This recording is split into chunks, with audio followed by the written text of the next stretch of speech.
ABC. Brought to you in part by Samsung QLED TV, the official TV of ESPN College Football. Tonight from gargantuan AT&T Stadium in Arlington, Texas, it's one of the biggest games of this opening weekend of the college football season. Malik Rozier and the Miami Hurricanes, off a 10-win season a year ago for Coach Mark Richt, take on Ed Orgeron and the LSU Tigers. They'll be led tonight by a new starting quarterback, Joe Burrow, the Ohio State graduate transfer. It was clear when these teams took the field about an hour ago, they're ready to get after each other and start the season. Miami trying to prove it's back among the nation's elite. LSU trying to prove it's still there. The U and LSU in prime time. And welcome everyone to Sunday Night Kickoff presented by NHTSA. A marquee matchup, two top 25 teams in the preseason, 8th ranked Miami and number 25 LSU. Good evening everybody and welcome. I'm Sean McDonough along with Todd Blackledge. We'll be joined in just a moment by Holly Rowe. Delighted to have you with us for this Sunday night treat for college football fans who can't get enough on this opening weekend.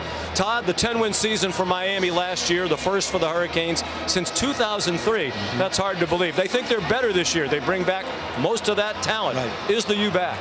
I'm not ready to say they're back to national championship level, but they're getting closer. When I saw them on the practice field this week, they're starting to look like I would expect Miami to look. Mark Richt and his staff really starting to recruit the South Florida area really well again.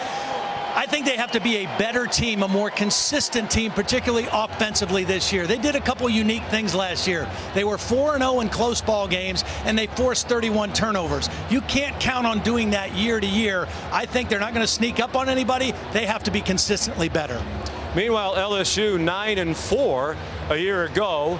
They're in the top 25 in the preseason for the 18th straight year. Only Boise State has a longer such streak, but obviously they're barely in the top 25. A lot of people think they're heading in the wrong direction. Here's a great opportunity tonight on this stage against this team to make the point they're still elite. As long as they play defense the way I think they're capable of playing this year, they'll be in every ball game. They don't have to go in the other direction. The big question, can they play offense? More specifically, can they throw the football better?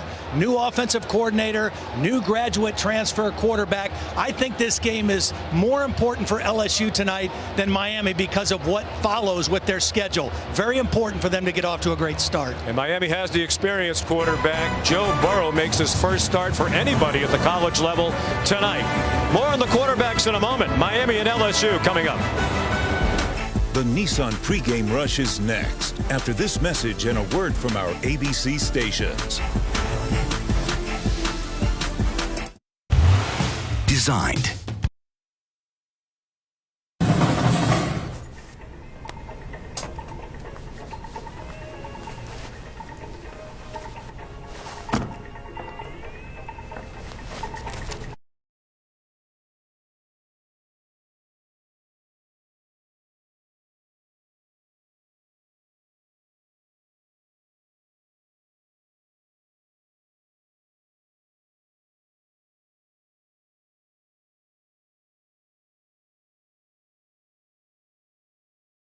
Rap music. He was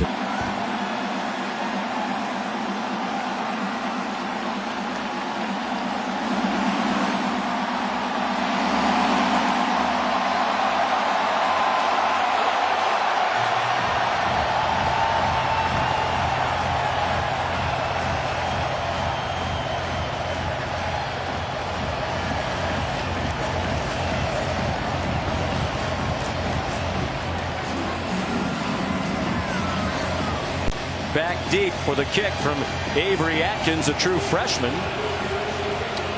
A lot of these freshmen seeing their first college action in Jerry World. So many butterflies normally and compounded on national TV in this mammoth facility with about 80,000 on hand. And DJ Dallas, a couple of yards deep in the end zone, takes the knee. So here comes Malik Rozier. Last year, a lot of commentators called him Rozier. When we visited with him the other day, he said his name is Malik Rozier. So we'd like to call people by what they call themselves. And last season, despite the difficulties down the stretch. 31 touchdowns responsible for. He threw for 26, ran for 5. That broke a record held by Vinny Testaverde, who set it back in 1986 when he won the Heisman Trophy. They opened in the pistol. Travis Homer, their leading returning rusher, takes the handoff. Ahead for about 2 before he was driven back by Jacob Phillips, part of an outstanding linebacker corps. Both teams have terrific linebackers. Going to be very difficult to run between the tackles against this LSU defense. Very stout.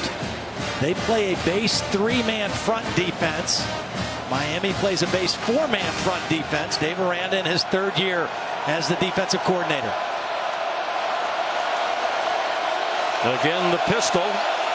Mark Richt, the head coach, calls the plays with significant input from Thomas Brown, the offensive coordinator. Rozier dumped for a loss. Rashard Lawrence, the leader of that front, the junior from Monroe, Louisiana. Unbelievable play by Lawrence. This is a zone read, and Rozier is going to read the tackle. He fakes like he's going in and still gets to the quarterback to make the play. The defensive tackle was able to guard 2 guys at one time. Miami was dreadful on 3rd down last year, 29%, and even worse during that 3-game losing streak at the end of the year when they were at 22%. It's an area they hope to make major improvement. It's a screen for Homer, and not very far goes the running back. He ran into Devin White, one of the best linebackers in the country. Couldn't ask for a better opening series. If you're LSU defense, a quick 3 and out, and they should get decent field position on the exchange here. Zach Fiegels, a sophomore, returning starting punter for Miami, and a newcomer for LSU. He's been itching to go for a long time. Jonathan Giles, who sat out last year as a transfer from Texas Tech. Oh my gosh, pressure on the punt. Hit it. They still got the short punt, but I don't know how they didn't get the block. Ed Paris was right in the face, right on the leg of Zach Fiegels. Right up the gut, and he tried to block it with one hand and missed the football, but he still forced a poor punt by Fiegels. Just 24 yards. And LSU, which has struggled over the last 3 years with their average starting field position. Last year they averaged their own 32, which was 57th in the country. Their first possession on the Miami side of the field. Joe Burrow played in 10 games, all off the bench at Ohio State over the last 2 seasons, behind J.T. Barrett, his first college start. And they give him an easy throw to get him started. Leonard Fournette, the younger brother of the former LSU great Leonard Fournette, ahead to the 42-yard line of Miami, tackled by Michael Jackson. You're exactly right, Sean. Just a nice, easy throw. Get the nerves out. Let him get that first completion of the ball game. And they're able to pick up decent yardage. Again, excellent field position. And I think in a game like this with 2 defenses as good as both teams are, you must capitalize on good field position and come away with points. And they started at the Miami 47. Gain of 5 on the first play from scrimmage for LSU. Burrow hands it off inside to Chris Curry, a true freshman. There's a flag down. Curry appeared to get a first down if the play stands. Shaquille Quarterman on the stop for Miami. It's a Big 12 officiating crew led by Mike DeFee, who's here on an Ed Hockley bicep fellowship.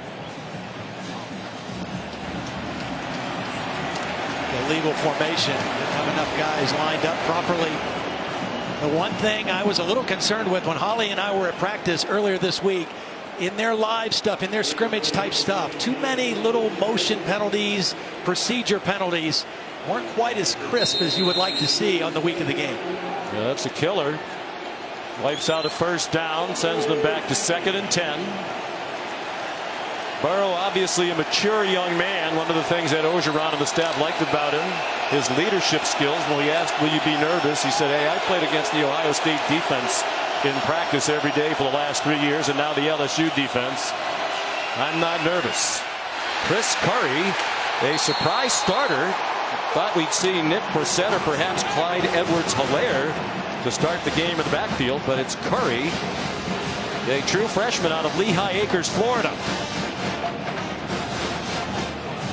That penalty again really costly. Not only do they take away the first down, now their first third down situation is third down and long.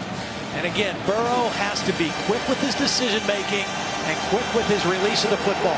This Miami team, 44 quarterback sacks a year ago to lead the nation. Manny Diaz, the coordinator, he likes to blitz. And Burrow knows it.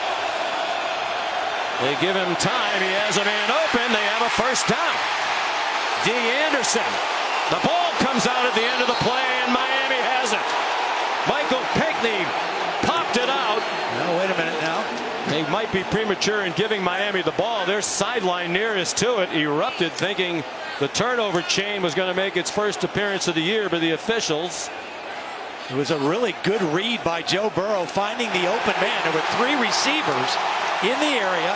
He found the opening and got the first down. That was D. Anderson on the completion. You must take care of the football. You've got to know that this is a team in Miami that thrives on forcing turnovers. You got to protect the ball as you're going down. I think the ball did come out, but LSU came away with the recovery. Yeah, no doubt it's a fumble. And LSU comes quickly up to the line, almost as if they're trying to avoid a review. Play clock's down to 1. Got to hurry. Yep, he didn't get it off. Ed Orgeron called a timeout from the sideline. Again, this is the first meaningful snaps in a game that Joe Burrow has taken. He's got a lot on his plate, and he's got to manage that play clock as well.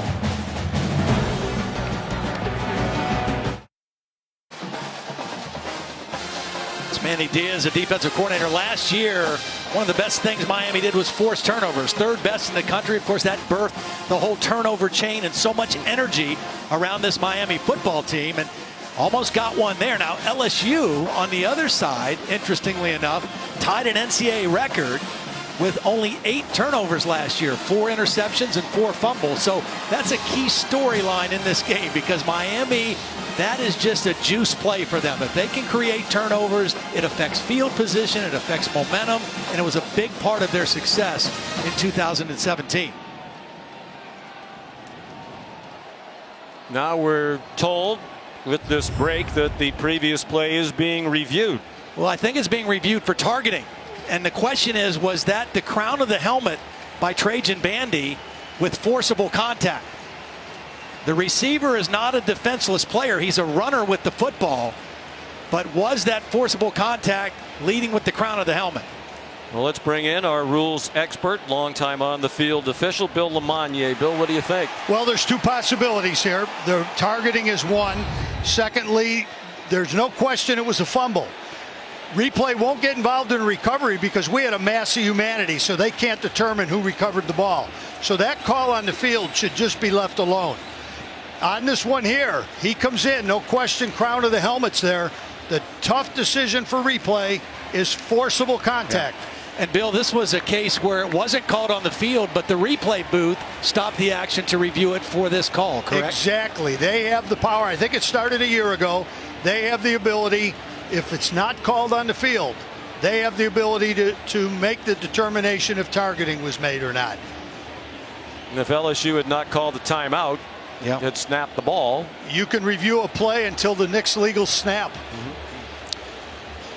So, yeah, I hate to see it for Trajan Bandy. He's a young guy getting his first start. He was a backup a year ago.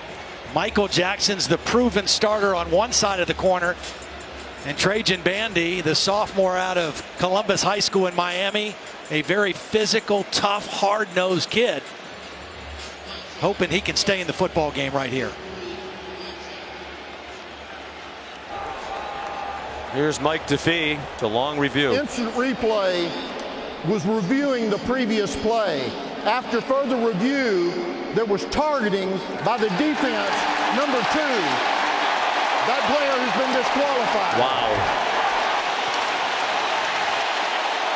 So Trajan Bandy, sophomore from Miami, started 3 games a year ago. He's out. And that affects Miami in a huge way. Not only is he the starter, but that also disrupts their rotation with 3 corners. So now Javonte Dean, who we knew we would see a lot tonight, the junior college transfer, is going to be in on a full-time basis now, and they will have to figure out who their third guy is in now when they get into their sub packages. A key loss for the Hurricanes. You think if LSU had gotten the playoff quickly, that would not have happened. So they benefit from trouble with having to call a timeout. Here's Nick Brossette. He's down near the 15-yard line. Another flag down. Javonte Dean, who just came in for the ejected Trajan Bandy, made the tackle. In the area of holding on the offense. Holding. Offense, number 2. 10-yard penalty from the previous spike. Replay first down. Justin Jefferson. Yeah, if you're a wide receiver, you just want to be a mosquito. Just get in the way. Just get in the way. Keep your hands inside. Don't grab. You don't need to overpower a guy. Just get in his way. Really looked like a lot of grabbing there. No, it wasn't. But another costly penalty that sets him back after a good run. Of course, a big story this year for LSU, in addition to the new quarterback, it's running back by committee. Throughout the years, they've had so many star running backs. They don't have the big name ball carrier. This is Nick Brossette, who's their leading career returning rusher with 306 yards career entering the season. Joe Jackson made the tackle. The other thing we're seeing differently with Steve Ensminger, the new offensive coordinator. We haven't seen the quarterback under center. We haven't seen a fullback I formation. A lot more shotgun and 3 wide receiver sets. They still have a tight end in and 1 back. Steve Ensminger, the sort of new offensive coordinator. You had the job before and has it back now. Good tackle on the catch made in the flat by Terrace Marshall. Derek Smith plays the striker position for Miami. Really a nickel. There's Steve Ensminger. When Ed Orgeron in 2016 was elevated to head coach, Ensminger became the offensive coordinator. The numbers went way up. They went 6-2, but at the end of the year, Orgeron searched around the country to find the best candidate he could find to be the offensive coordinator. He brought in Matt Canada, a marriage that really did not go very well for anybody involved. He's now the interim head coach at Maryland with that big win yesterday. Burrow on the run, up for grabs and broken up by the new man into the game, Javonte Dean, who had coverage on Justin Jefferson. A nice play by Javonte Dean. This is really a good throw by Joe Burrow. It's kind of a back shoulder throw on the fade to the outside. And I thought they were going to get a completion, but Javonte Dean stayed right with the play and knocked it away. So he did well coming in for the ejected Bandy. When we talk about first game jitters, how about this young man? Cole Tracy, the new field goal kicker for LSU, kicked the last 3 seasons at Division II Assumption College in Worcester, Massachusetts, in a home stadium of 1,200 people. Cool as a cucumber. Drives it right down the middle from 43 yards. And a sigh of relief for LSU fans who watched kickers struggle last year. Sunday Night Kickoff on ABC is presented by NHTSA. Plan ahead before you party. Drive sober or get pulled over. And in part by Nissan. Innovation that excites. LSU's played in this stadium 3 times. They've won all 3 in the home of the Dallas Cowboys. Gigantic AT&T Stadium. Both teams came in here yesterday to walk around. If there's ever a place you want to go see before you play it, it's this place, because there's a lot to it. There's a lot to this booth that we're in. We love this booth. Oh my goodness. Perfect height. Great vantage point. Avery Atkins kicks off again. His opening kickoff of the game was a touchback, and this one is as well. Here's Holly Rowe. Well, Miami is sporting a new look uniform, and it is a very special one. These uniforms are actually made out of recycled plastic and fishing nets, things that have been cleaned out of the ocean. This is an initiative with Adidas and their Parlay brand. where they are trying to get all of this plastic out of the ocean. We're hearing so much about it lately. And the guys have a lot of things on that are so fun, little undulating waves in their uniforms, but I'm just testing out the shoes. These are shoes made out of recycled fishing nets. Guys, I'm giving them a big thumbs up. Very, very comfortable for the parlay fishing shoes. The coaches and players we talked to yesterday were raving about the uniforms. Wow, what a catch. One-handed snatch by Jeff Thomas. Malik Rozier on target. And a first down for Miami. Really good protection because this is a long developing play. It's a crossing route. The slot receiver Thomas finds the hole behind the linebackers and then makes the one-handed catch. But it started with outstanding protection. 17-yard gain on the completion of the speedy slot receiver. Jeff Thomas. Play fake. And Rozier, they like to throw it deep, and he's on target again. Into LSU territory near the 25-yard line. Lawrence Cager with Christian Fulton in coverage and Michael Irvin on the Miami sideline. Loving every minute of it. Christian Fulton getting his first action in 2 years. Starting at corner, he stumbled a little bit coming out of that break, and it was a beautiful throw by Rozier. For 33 yards. Rozier ran for 468 yards. Last year, he's a threat to run. He's down to the 20-yard line. Glenn Logan made the tackle. Little play action. They picked up the safety blitzer, Delpit, and then a beautiful throw over the outside shoulder. And again, the little bit of a stumble by Fulton got the separation for Cager. Again, we talked about the red zone. They're just outside of it, but that was not an area of strength last year for this Miami team. I think the quarterback run, either by design or improvising in the red zone, is critical. A very slow starting team throughout last year as well, where the Hurricanes. Here's pressure right up the middle from Devin White. Rozier got away and throws to the end zone, incomplete. Good coverage by Grant Delpit on Brian Hightower. Delpit, they believe, is one of the best safeties in the country. Well, he does a lot for him. He's 6'3", 205 pounds. We saw him blitz on the play before. They like to move him around and use him in a lot of different spots. That time he was in man coverage on a wide receiver. Just shows you the versatility of this young safety. Third down again. Last year, Miami 29% conversions on third down. That's a poor number for a good football team. And 0 for 1 tonight. Third down and 7. Again, they try to put pressure up the middle. Rozier, a high throw, incomplete. Looking for Jeff Thomas, who stands just 5'10", and the coverage from Terrence Alexander, a graduate transfer from Stanford. Both of these defenses like to play a lot of man coverage, a lot of tough press man coverage, and they force quarterbacks to make difficult tight throws. That was an errant throw by Rozier. And field goal kicker questions on each side. Here's Bubba Baxa. Hard to believe, but 4 out of 10 last year in Pasadena, Texas, near Houston, about 4 hours from here. He was one of the top ranked kickers in the country, but he was number 4 by ESPN.com. He has a big leg. He's trying to tie it from 38 yards, and he does.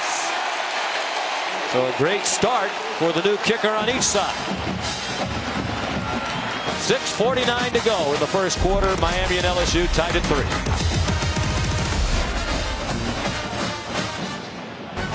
Been a great opening weekend. Sunday night tonight, and yet there's more. Monday night in prime time, Virginia Tech and Florida State, both in the top 20. It's a conference battle right out of the chute, and a college football mega cast. We'll have you covered on ESPNU, News 3, alternate productions to bring you the game in the biggest way. What a group assembled in the coach's film room. And my favorite, Marty Smith and Ryan McGee will be broadcasting from the Goodyear Blimp, 1,000 feet above Doak Campbell Stadium. Here's Clyde Edwards-Helaire bringing back the kickoff for LSU. And he's blasted along the far sideline. Sheldrick Redwine had him along the boundary by the waist. So Todd, new quarterback, and not the stud running back to lean on as they have in the past. Last year was Darius Geis, ran for over 3,000 yards in his career. Before him, Leonard Fournette, who was the 4th pick taken in the draft by the Jacksonville Jaguars. And there's Jeremy Hill, 2nd round pick. And that was always kind of a security blanket. If you're a play caller, you know if times are tough, you can turn and hand it to a stud back there. He's going to get you 3 or 4. It's going to force LSU and Steve Ensminger to be a little bit more creative. They're going to utilize different backs, and I think the passing game will flourish and develop better because of it. I really think in the long run, it'll be better for LSU's offense. LSU. Well, they're having trouble getting the plays off, but the last time they had to use timeout, somebody from Miami got ejected. That's probably not going to happen this time.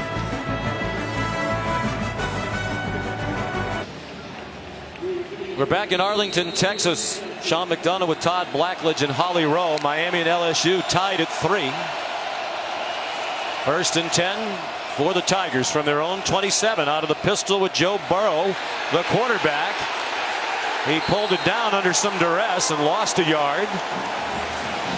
Jonathan Ford. Now, this was a well-timed inside blitz by Shaq Quarterman. He didn't get the tackle, but he forced Joe Burrow to leave the pocket, and it resulted in very little gain. Watch Quarterman time it. He beats the back and at least forces Burrow to leave the pocket, and Willis was waiting for him. Loss of a yard. Experienced group of Miami linebackers, Quarterman, Pinckney, McLeod, starting together for the 3rd year in a row. Handoff to Clyde Edwards-Helaire, part of that running back by committee, sophomore from Baton Rouge, who Ed Ogeron says is explosive. Nowhere to explode there as he ran into Jonathan Garvin. Yeah, nice play by Garvin, cracking down on that. This is where Joe Burrow has to be very smart with the football. 3rd and 11 against a team that led the nation in pass rushing last year and sacking the quarterback and forcing turnovers. If it's not there, there's nothing wrong with punting the football. Coaches say he's very smart, very poised, very accurate, and a good athlete. He can make plays with his feet. He's surrounded, hit as he throws, and it's an incomplete pass. At least we think. So far, they haven't blown it dead. Miami's Michael Jackson runs it in. And no whistle so far. So for the moment, it's a touchdown after Joe Jackson and Gerald Willis got in the face of Burrow. Well, I'm sitting here looking at it. I think he was throwing the football. It came out funny. It looks like it slipped out of his hands, but I think his arm was coming forward. Recovered by the defense for a touchdown. It'll be reviewed. This pocket collapsed in a hurry. Joe Burrow had no thing to do as that arm is coming forward and the ball slips out. That's an incomplete pass. No doubt. I think this will be brought back. Bill Lamagnier, it seems in recent years the mechanics of this have been if there's any doubt, let the play go rather than blow it dead and then maybe you shouldn't have blown it dead. At least this way they can correct it after the fact. I agree with you on when in doubt. I think this was clear. I think it should have been called an incomplete pass flat out on the field. I think because the ball came out so weird looking, there was no spiral. It clearly slipped out of his hands. Maybe that's why it looked more like a fumble, but his arm was coming forward. Any movement of the arm forward, it becomes a forward pass. Yeah. That's very clearly a forward pass. I guess the only question was the ball coming out of his hand, but it's pretty firmly in his grasp there as he throws it forward. And you see what Miami thrives on. 3rd and 11.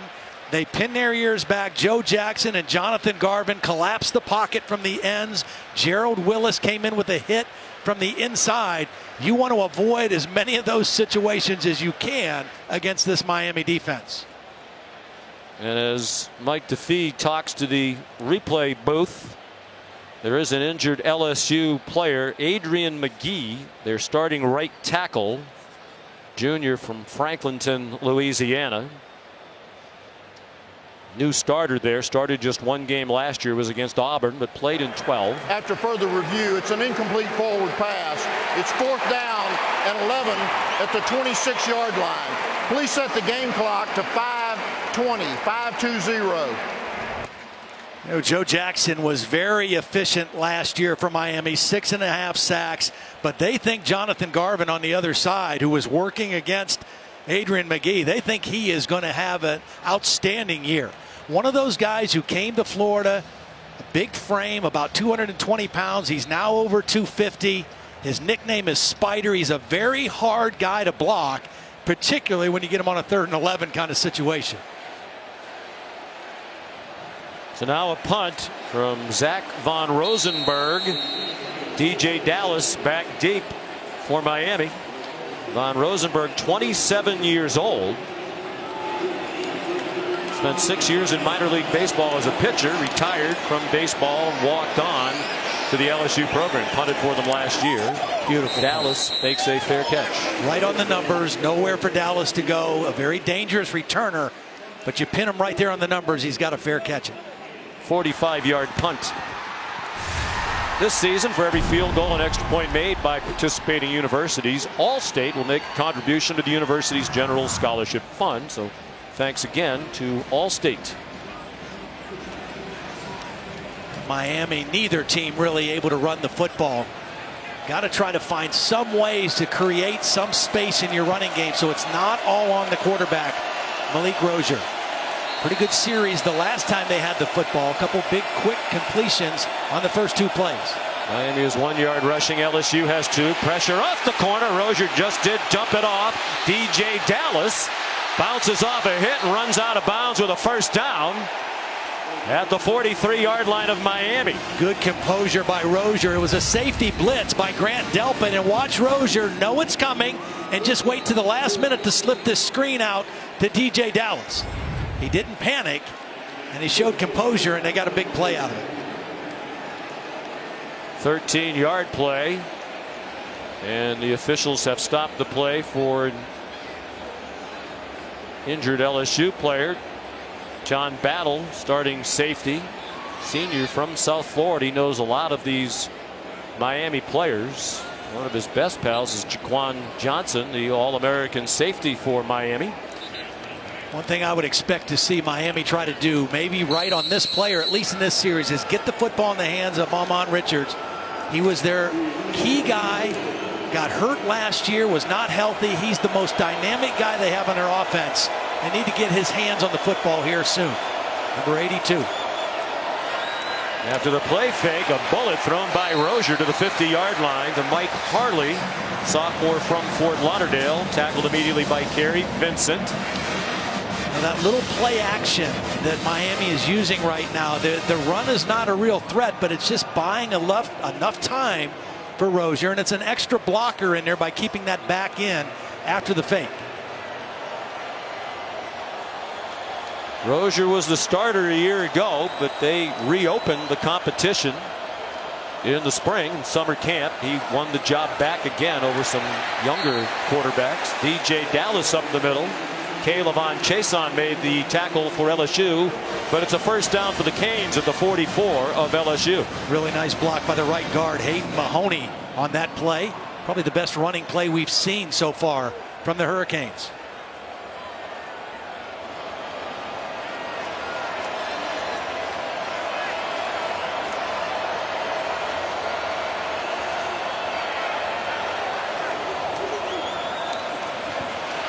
Rozier had to take off against a 4-man rush, and he turns it into a game when it looked like he was in trouble. He got swung down by Devin White at the 40. Good, smart decision. That was a really nice upfield rush by Kaylavon Chason, and he was able to step underneath it and turn it into a positive gain. He didn't hesitate when he made his decision to run, and he ended up picking up 5 yards.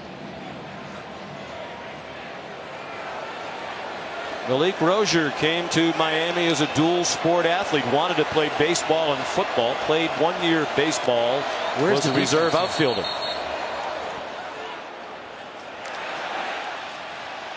They called timeout. They were messed up defensively. I don't know if they didn't have enough players on the field or what. LSU takes their 3rd and final timeout of the half. 30 seconds. 3rd timeout. We're not out of the first quarter. I guess, Todd, it's not surprising in a first game. There are going to be those sorts of things, clock management issues, personnel management issues. Yeah. And it's okay in the first half. You don't want to do the same thing in the second half when you might need them down the stretch in the football game. But here in the first half, it's not critical. But still, again, when I was at practice this week, there were a few little mistakes, procedure type things. They weren't quite as crisp as you'd like to see in the week of the game. A lot on the plate of these LSU players and coaches as the season begins. It's very unusual. You have a players-only team meeting before the year even starts. That happened in the preseason for LSU. But Ed Orgeron said he encouraged it. They had a four-way quarterback battle in the preseason. Right. When they released the grades to the four quarterbacks, two of them left that day, the guys who were graded out third and fourth. So Ed Orgeron wanted his players to get together and talk about it because he thought it was a traumatic experience to lose two teammates. Well, it was. I mean, those two guys were teammates. They were loved by the rest of the team, but they had to make a decision. We're going to start giving more reps to the top two guys. We can't give equal reps to four guys anymore, and the other two guys decided they wanted to transfer and try to make it happen somewhere else, very similar to what Joe Burrow did when he left Ohio State. From a distance, a players-only meeting sounds bad, but the LSU folks said it was good. DJ Dallas turns the corner. Great balance and has a first down. He got finished off by Grant Delpit as Kerry Vincent had him down low. A gain of 8. DJ Dallas is a big kid. He's 220 pounds. Now, he played some wide receiver last year early, and he lost weight to play more effectively at the wide receiver. When they moved him back to running back, he gained some of that weight back, and now he's up to 220. Showed good balance and strength on this run. Following the block of the guard, Mahoney. Greedy Williams, the outstanding cornerback who missed the tackle for LSU, injured on the play. He's a sophomore. First team preseason All-American. Had 6 interceptions last year as a freshman. So that puts a true freshman in the game right now. Kelvin Joseph right here, number 1. If I'm Mark Richt, I'm thinking let's go after him right now. He's got Lawrence Cager out there on him. Highly touted prospect out of Baton Rouge. The coaches just wondered about would the lights be a little too bright. The first game of his career. Trayon Gray up the middle. Calebon Chasen made the tackle. Here's Holly. Well, guys, one of the reasons that LSU had to take that defensive timeout, they are all discombobulated because they're missing 3 guys on defense right now. I saw John Battle go out injured. Todd Harris, number 33, his backup, had gone to the locker room. Jacoby Stevens, number 3, is out there right now, and Greedy Williams has limped off. So they're all in a disarray in the back end right now with players going out. Dave Aranda trying to sort it out. Rozier with time, single coverage, and it's incomplete.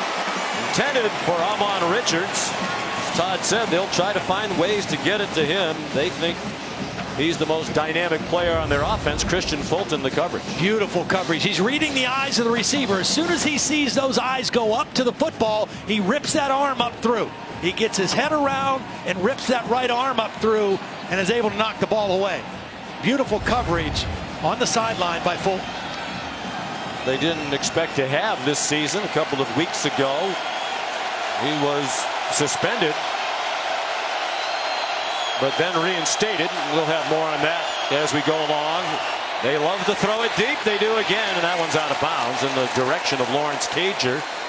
With the freshman just into the game, Kelvin Joseph in coverage, and more of the same from a year ago from Miami. 0 for 3 on 3rd down.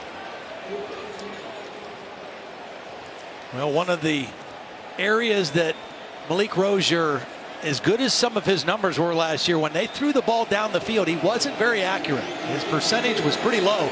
It was 54% overall, which is not high by standards today. But down the field, it went down significantly. Here's the true freshman Bubba Baxa from 45 yards. It's hooking wide left. So he's 1 for 2 in his debut in his home state of Texas.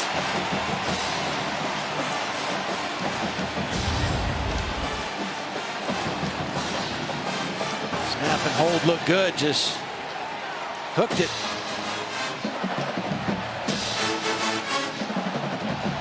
Well, they have scrimmaged in Hard Rock Stadium, their home stadium in South Florida, the home of the Miami Dolphins.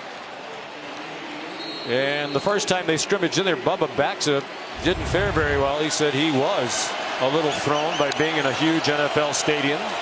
Mark Richt said it was his fault. They didn't warm up well enough before that scrimmage. But he's been in an NFL stadium before, but not in a real game. Clyde Edwards-Helaire on first down for the Tigers, tackled by Sheldrick Redwine, and we're under 2 minutes to go in the first quarter. New right tackle, and remember we saw the starter Adrian McGee shook up in the last play. His backup is in now. junior college transfer. Badara Traore, the #1 junior college offensive lineman prospect in the country, and Burrow almost threw an interception to Javonte Dean. He almost threw an interception, and Miami had a late hit on the quarterback, and so LSU is going to get a break. Personal foul, roughing the passer, defense number 31, 15-yard penalty from the previous spot, automatic first down. He was an unblocked rusher. There was a miscommunication between the quarterback and the receiver, and just a late hit after the ball was released. Nobody picked him up, and just an unnecessary hit. Joe Burrow not only lucky it wasn't picked, but he picked up 15 yards on top of it. I think they have to throw on first down, though. They came quickly to the line right out of the huddle. Miami was ready to go from their own 43. The Tigers on 1st and 10. Burrow on target, and it's dropped. Derek Dillon could not hang on. Ed Orgeron said, our guys will be open. We had a little bit of a problem in the preseason with drops, and here's one in the game. Good read right in between the linebackers and zone coverage, and that's a ball that has to be caught. Good protection. Quarterback puts it on the hands, and Dillon's got to come down with that one. Burrow got away from Demetrius Jackson, ran out of time, and threw it away. Not only is LSU replacing the quarterback, Danny Etling, who was signed by the New England Patriots to their practice squad today. We mentioned Geis, the 2nd-round pick, the running back for the Redskins, unfortunately suffered a big knee injury. But they also lost their 2 best wide receivers in DJ Chark and Russell Gage, who are both in the NFL right now. So not a lot of experienced playmakers around Burrow. One of the guys they're counting on is Jonathan Giles, who transferred from Texas Tech. He's in the slot, number 7. Very productive as a sophomore at Texas Tech. They need him to step up. And he caught 69 balls for the Red Raiders 2 years ago. Burrow on target, first down into Miami territory. Justin Jefferson, a 12-yard gain. For whatever reason, LSU or Miami only rushed 3 guys, and Joe Burrow was able to stay in there. I think they've been able to collapse the pocket with pressure. Here comes a Miami blitz. Burrow got it off and behind Jonathan Giles. We've seen a couple protection breakdowns with LSU. There's been some free rushers, and that's just a matter of miscommunication, because it's not overload blitz situations by Miami. They're just creating some confusion with their alignments, and Joe Burrow so far has done a pretty good job of avoiding it and at least getting rid of the football. They're playing without Ed Ingram, who was their starting right guard last year, dealing with a legal matter and suspended. One of 3 players suspended because of pending legal issues. On the LSU side, we talked about the difficult off-season. Offense, number 44. It's a 5-yard penalty. Still 2nd down. Drake Davis, wide receiver. Ed Ingram, offensive lineman. Tyler Taylor, who started 5 games at linebacker. All suspended as they deal with legal matters, and because they are legal matters, Ed Orgeron doesn't comment on them. Well, and you mentioned the quarterback decision to transfer, and those situations, that all precipitated that players-only meeting as well. Back to the pistol for Burrow, the son of a coach. His dad, Jimmy, longtime defensive coordinator, Ohio U. He's here tonight. The handoff to Nick Brossette. All kinds of running room. Off to the races and into the end zone. A touchdown for LSU from 50 yards.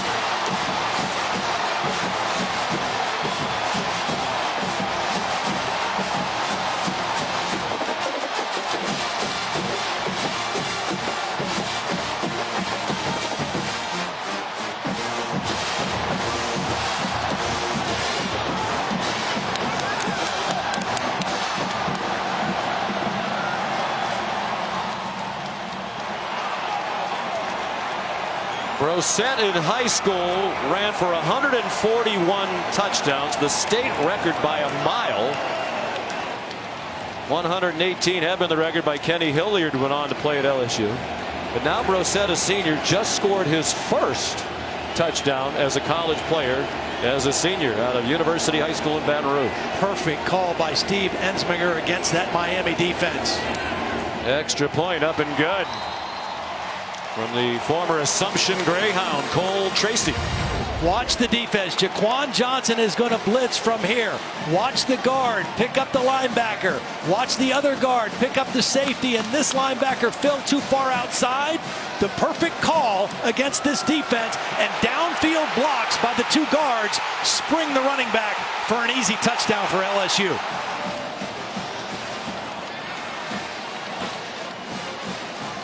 Miami very aggressive, trying to come after the quarterback.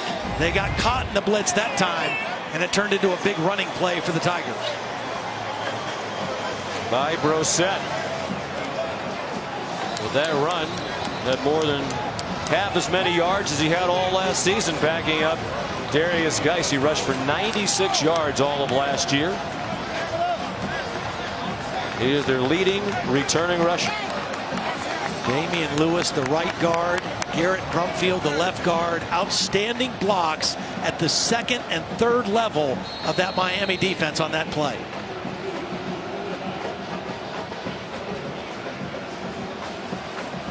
There's Avery Atkins, true freshman out of Auburn, Alabama.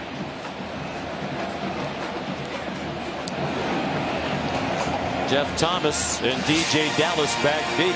Thomas takes a knee. Another good kickoff by the true freshman. Well, it's tennis's final major of the year. It's the 50th U.S. Open. It continues tomorrow.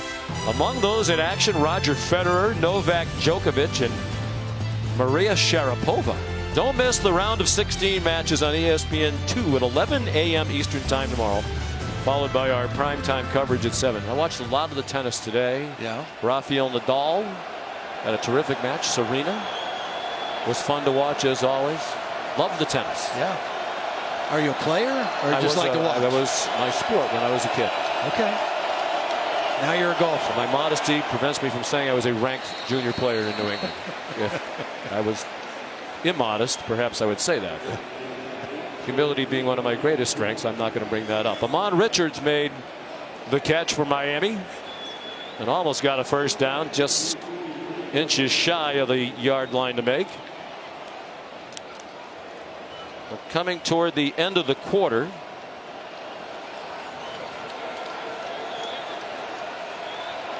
Miami doesn't have to snap it again, and they do just as the quarter was ending.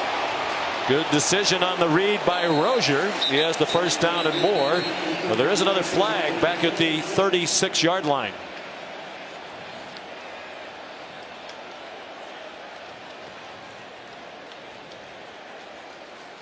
Lots of stops and starts in this first quarter.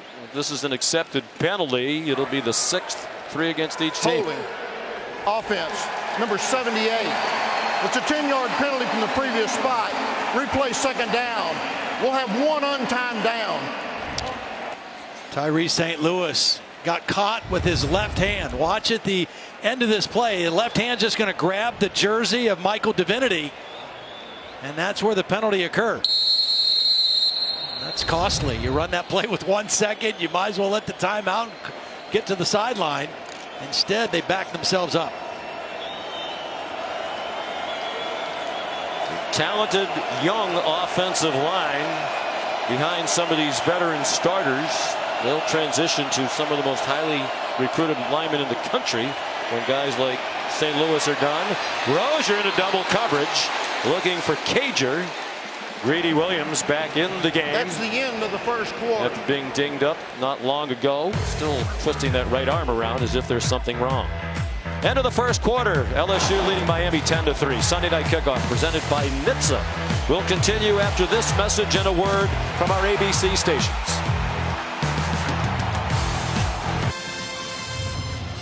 Back at AT&T Stadium. LSU leading Miami 10-3 as we head to the second quarter. That last play, now I know there's a free safety right there, but on this post route, Malik Rozier, he needs to throw that ball here to let his receiver run to it. He has a tendency to throw that back over the other shoulder. It's very difficult for a receiver to adjust to that.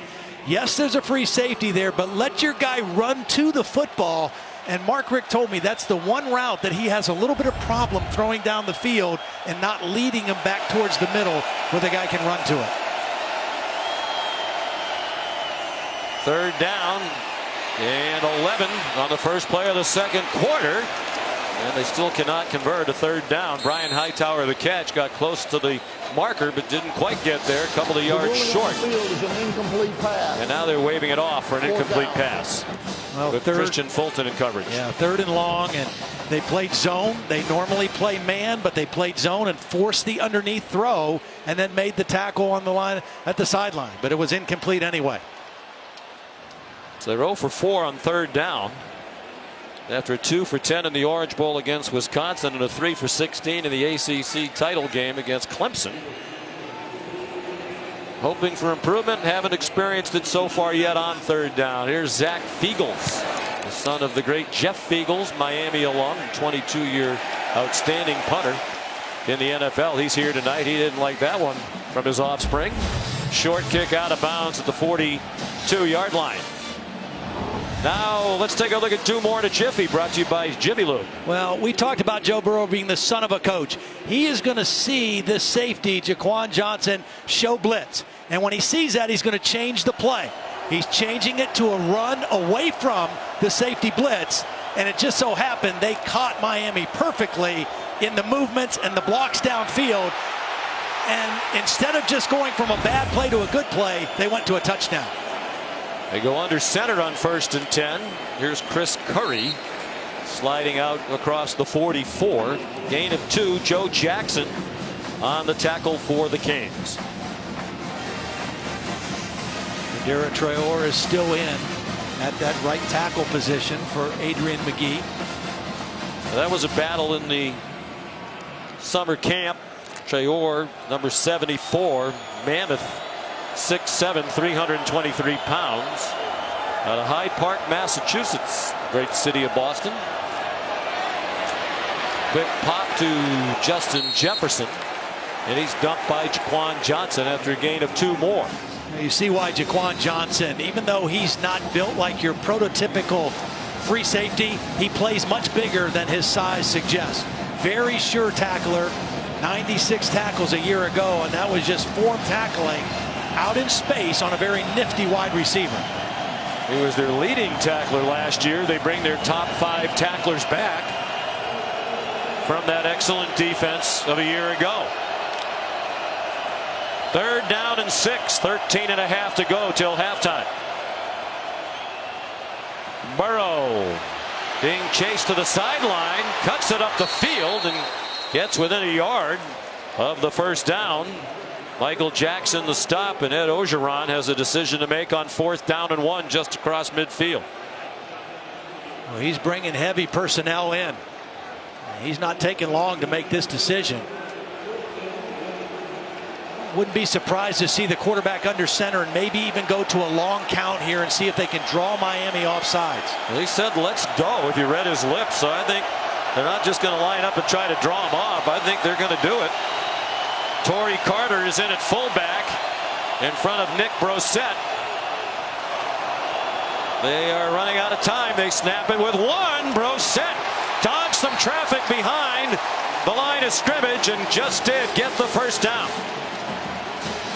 Well, nice job again by Joe Burrow, working the time clock, changing the play, getting it to Brossette. He follows the fullback, and he runs out of the tackle of Gerald Willis. Now's a perfect time, Sean, I think, after getting that on 4th down, go max protection with a play action and try to see if you can pop one deep down the field.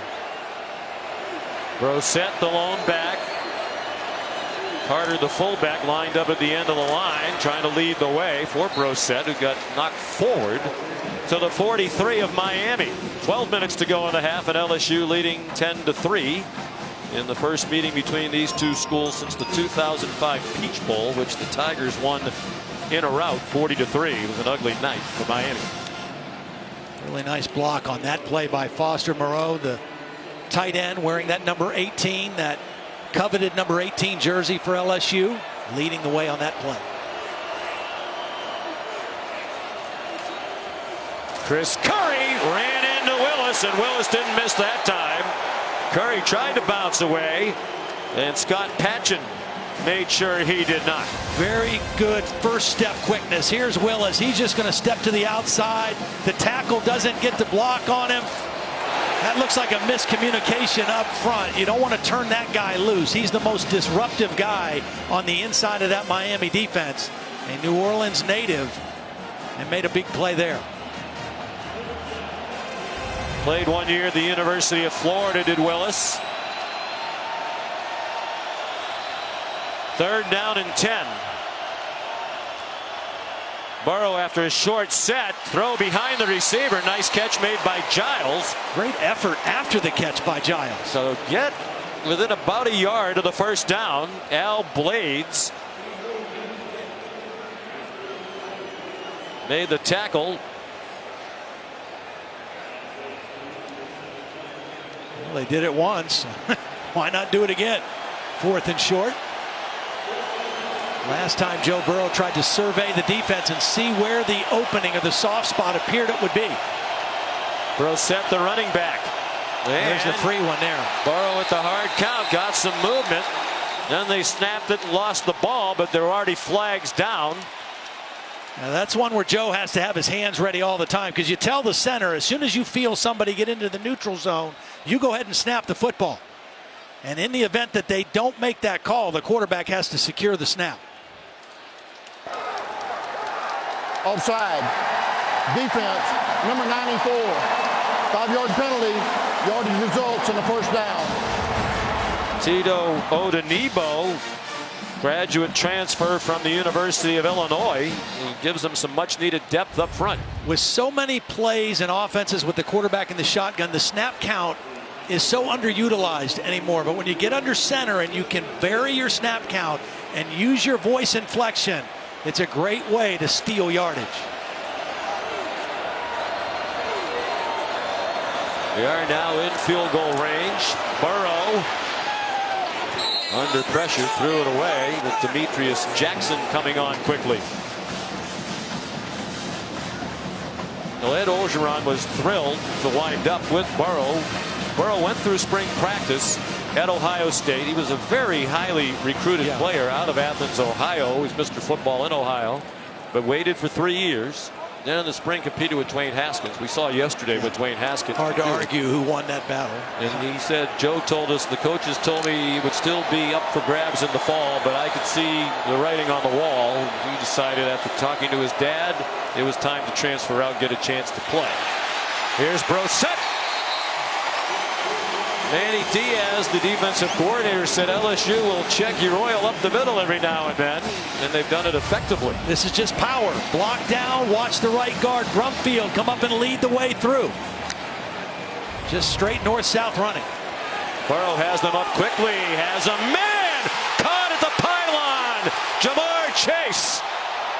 I think they're going to say he was out before he crossed the pylon, just inside the 1-yard line. Yeah, they confirmed there was no signal. The ruling on the field is a completed catch.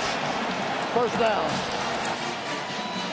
A little stop and go, a little stutter step by Chase is what beat Javonte Dean. Well, LSU is racing up to the line, and Brissett scores a touchdown. Looked like it might have been a touchdown on the previous play had it been reviewed. But it doesn't matter now. Brissett, who hadn't scored in his entire career, has 2 touchdowns in the first game of his senior season. The running game that had been pretty silent early in this game starting to come alive for LSU. Brissett showing good, strong running, good push up front, the left side. Brumfield and Charles, and another touchdown for the Tigers.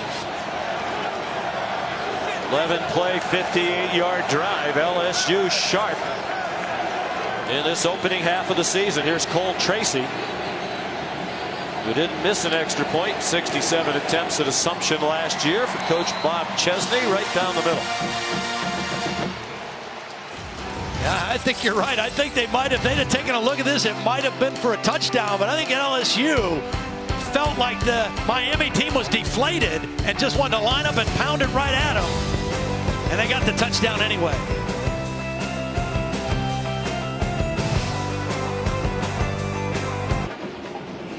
Aerial coverage high above AT&T Stadium provided by Goodyear. When you put in the hours, the reps, and the heart, nothing can keep you from being blimp worthy. Goodyear, more driven. Roof closed at Jerry World tonight. Temperature in the 90s outside. Another touchback off the foot of Avery Atkins. Well, the touchdown a moment ago set up by a 22-yard catch by Jamar Chase, and maybe some question about whether he had possession of the ball. That might be, Todd, the reason why LSU ran up to the line to snap it fast, because they were afraid that might be overturned. Yeah, could have been. I thought it was just maybe they thought Miami was a little deflated after the long catch. I thought it could have been called a touchdown as soon as he hit that pylon with control.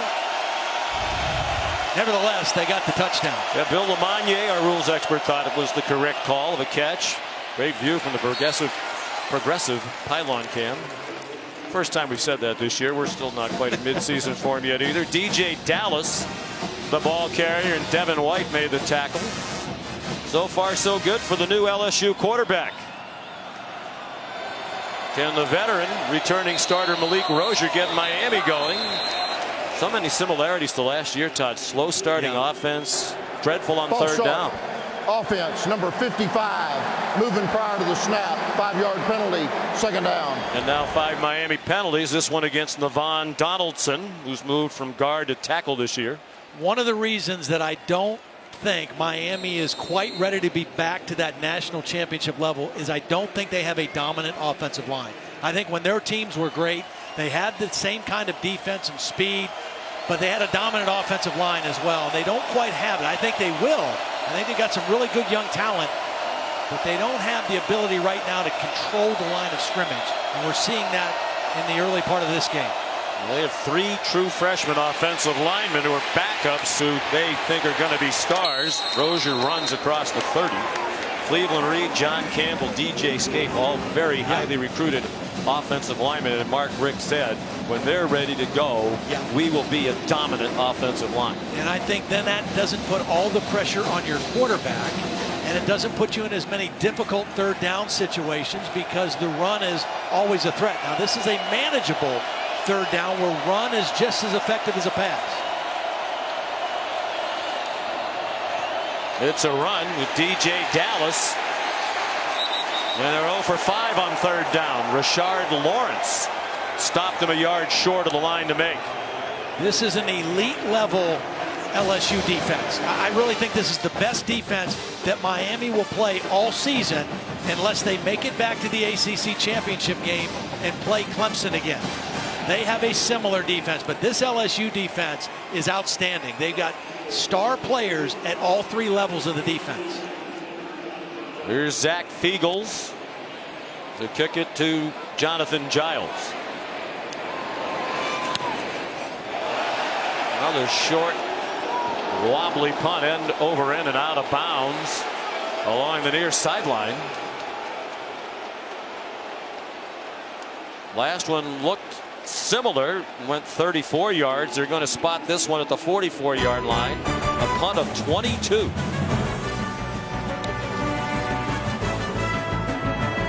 Sunday Night Kickoff, presented by NHTSA on ABC, is brought to you by Samsung QLED TV, the official TV of ESPN College Football. 2 of the great programs in college football, LSU with 3 national championships, Miami with 5. Miami's all in a span between 1983 and 2001. Ed Orgeron, the head coach at LSU, was an assistant coach at Miami for 2 of those national titles. Coached the defensive line. You'd look like a pretty good coach if you were coaching Warren Sapp and Russell Maryland and Cortez Kennedy. That's really where Ed made a name for himself. His team up 17-3 and out firing, wide open receiver Justin Jefferson. Lost the ball, but he was well out of bounds at the end of the play.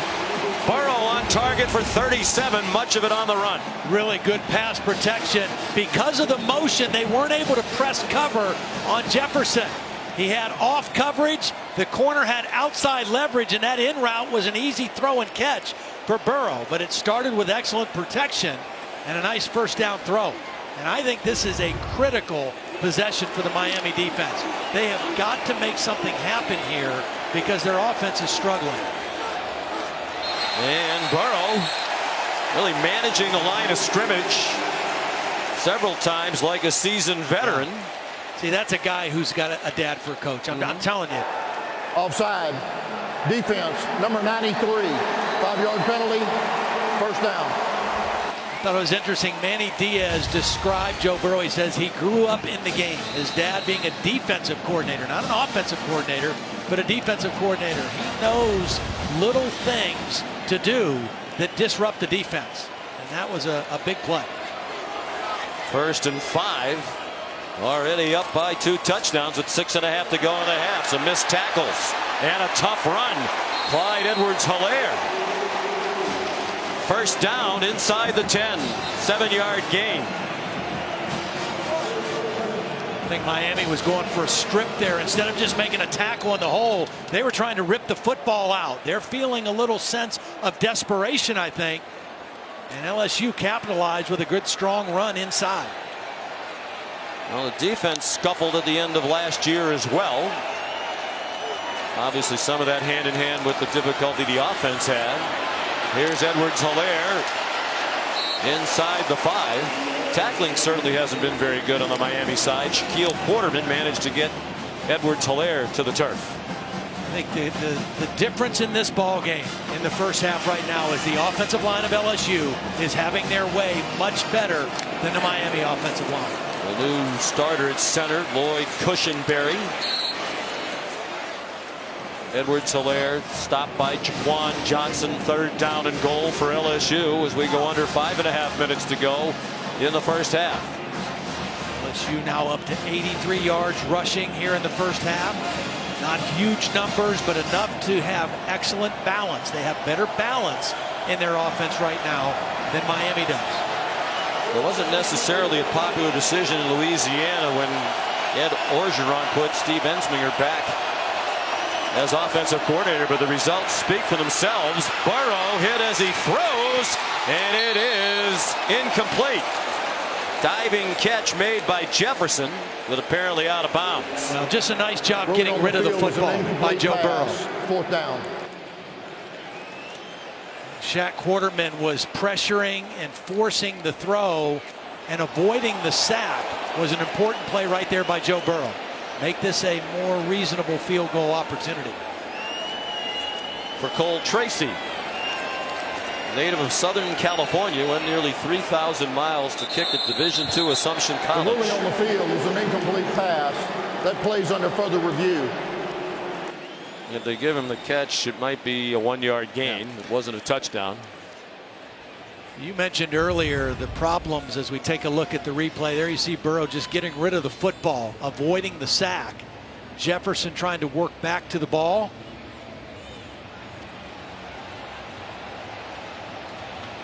Well, we have progressive pylon cam. We also have official hat cam.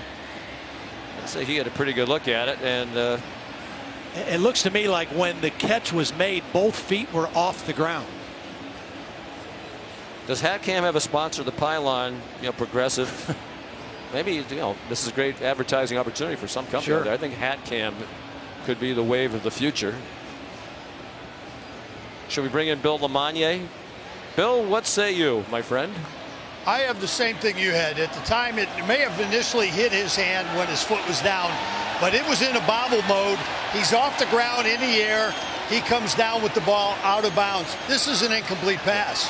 And let me ask you this. Are you surprised they're even reviewing this? Yes, that was it's got to be a 1-yard gain if they give him the catch. That would be my point is even close to the goal line, I don't see this being an important one to stop. A little more time for the new kicker, Tracy, to think about it.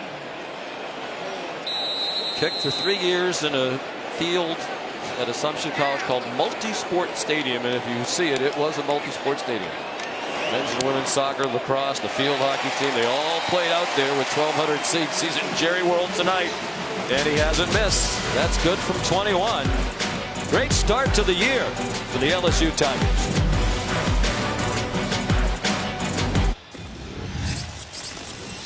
Taco Bell and the Liv Moss student section selection committee, they're on the lookout for passionate fans like these all year long.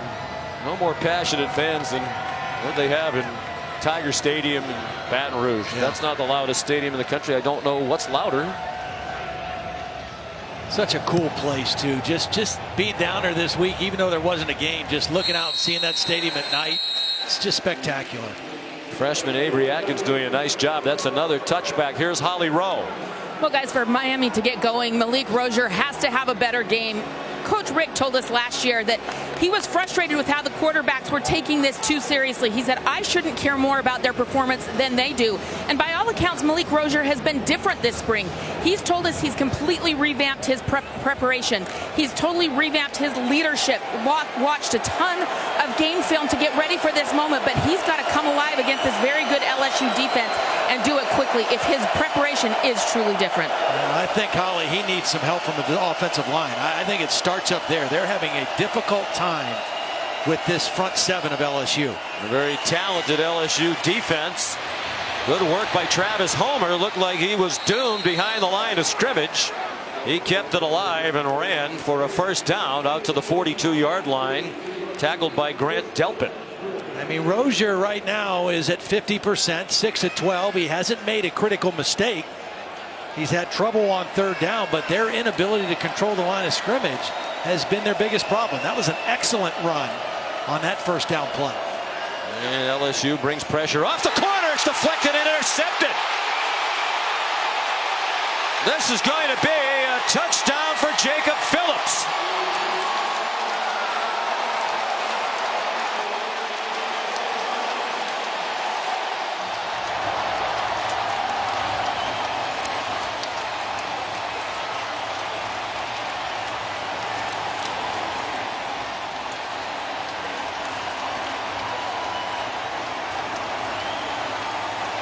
I think it was Ed Alexander lined up over the nose, number 99, who got a hand on the football and deflected that. Pressure was coming from the outside, but the deflection came from the inside. That must be the turnover towel that they put on Jacob Phillips. But Ed Alexander, the backup nose guard, with the play of the game. Tracy bangs through the extra point. It is all Tigers. 45-yard interception return by Jacob Phillips, a sophomore from Nashville, Tennessee. His first career interception.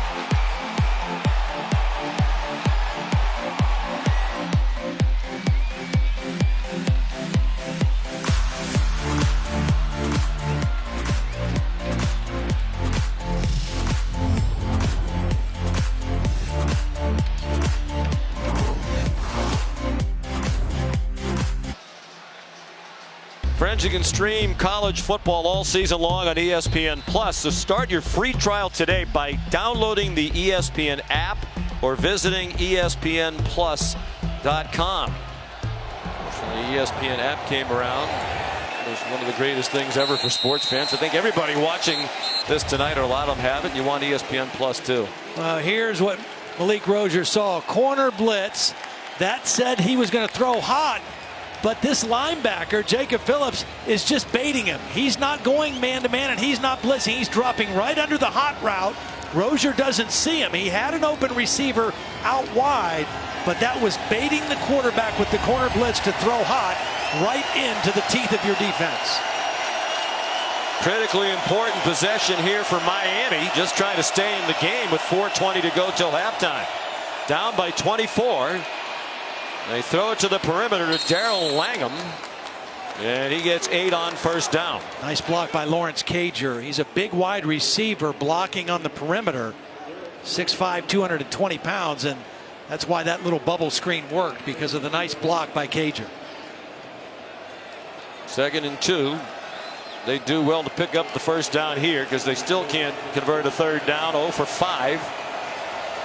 4 receivers spread the formation with DJ Dallas shifting to the left hip of Malik Rozier.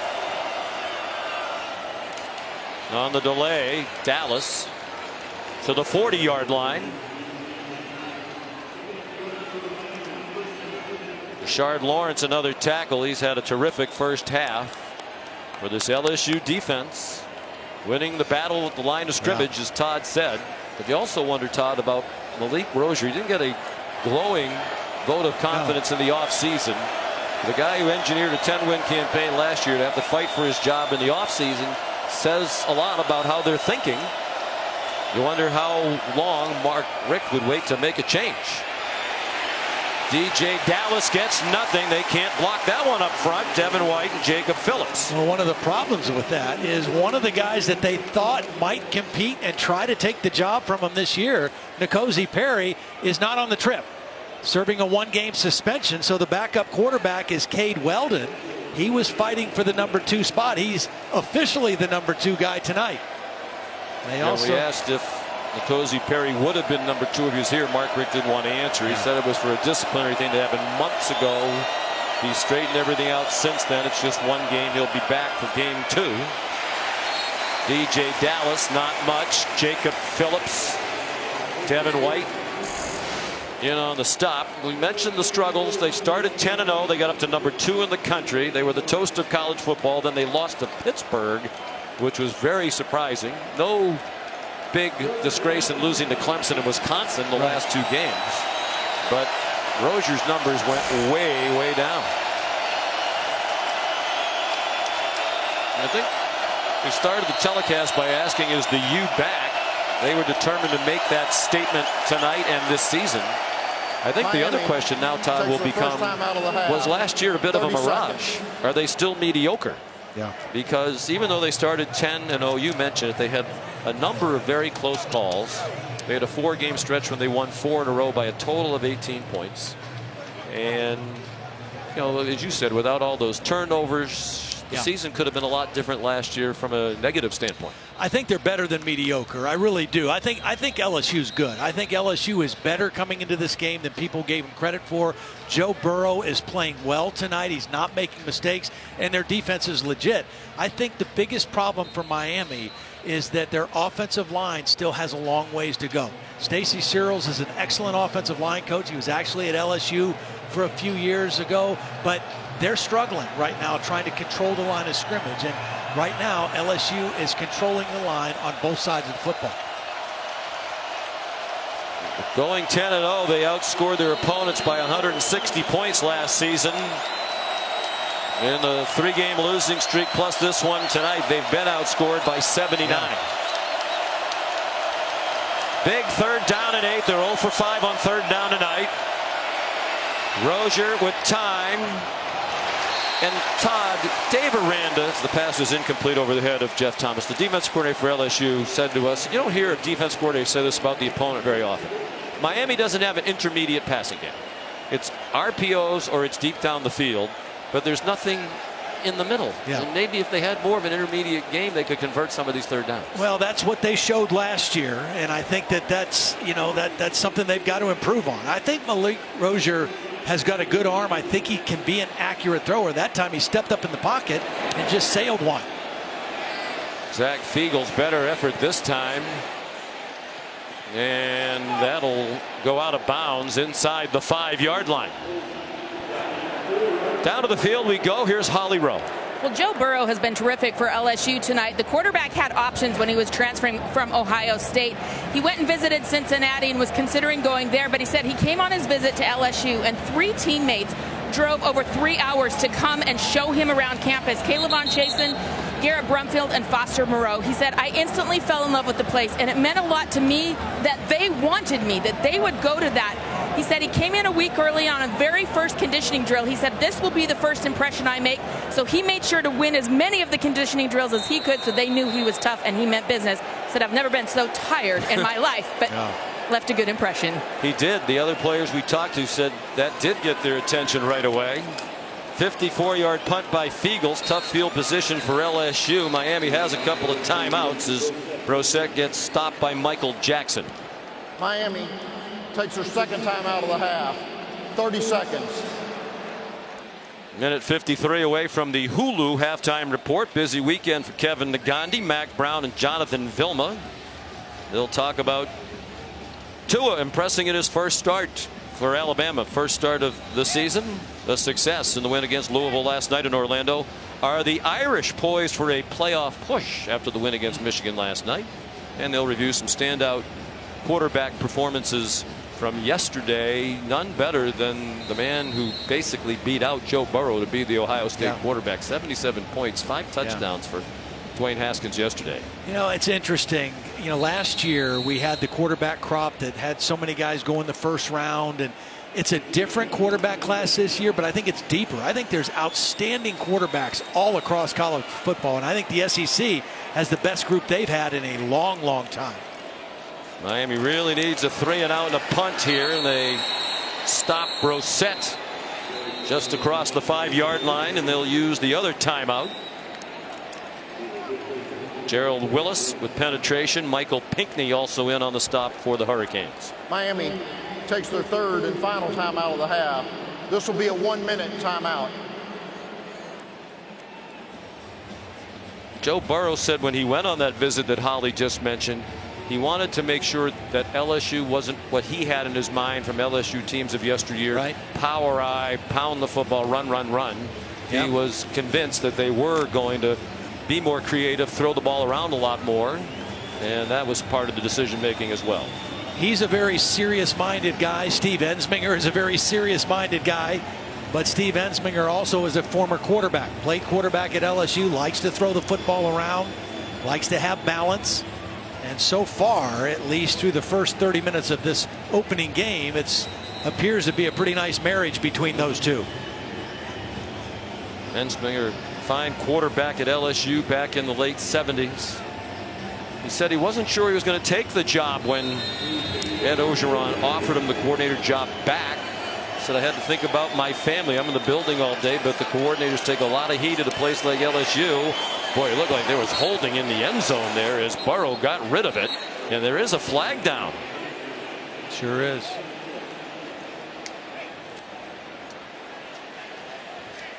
If it's in the end zone, it's a safety. Mark Richt, I think, is saying, hey, that was in the end zone.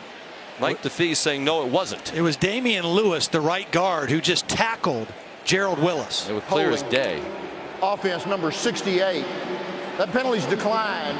4th down. Clock will start on the snap. Here's the hold right here. I mean, it is an Olay block and then a tackle.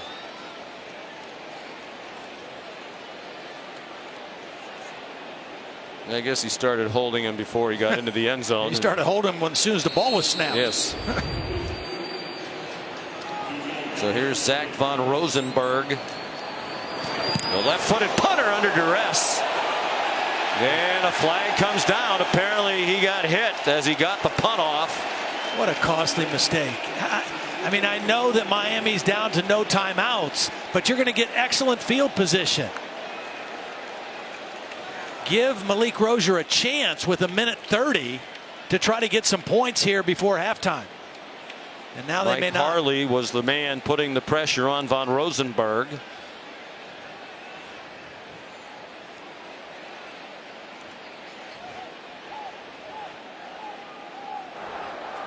Run. Question is it 5 or 15? Maybe they're even talking about picking the flag up, says our Bill Lamagnier. Running into the kicker on the defensive team. It's a 5-yard penalty. We'll replay 4th down. The punt wasn't very good, so Ed Orgeron would like another shot at that. Wow. Now the Miami fans hate the flag after they see the same replay you just saw. Yeah, now after seeing it, I think Hartley took the right angle to the football. He didn't get a piece of it, but I think he took a clean angle. Shouldn't have been a penalty, I don't think.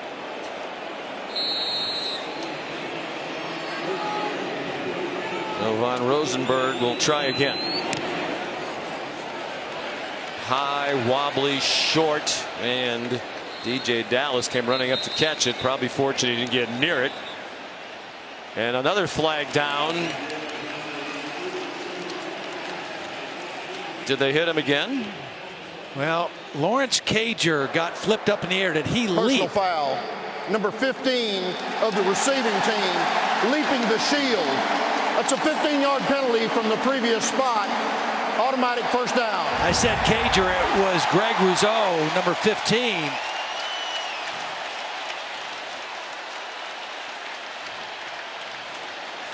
He took off from behind the shield and tried to jump over it.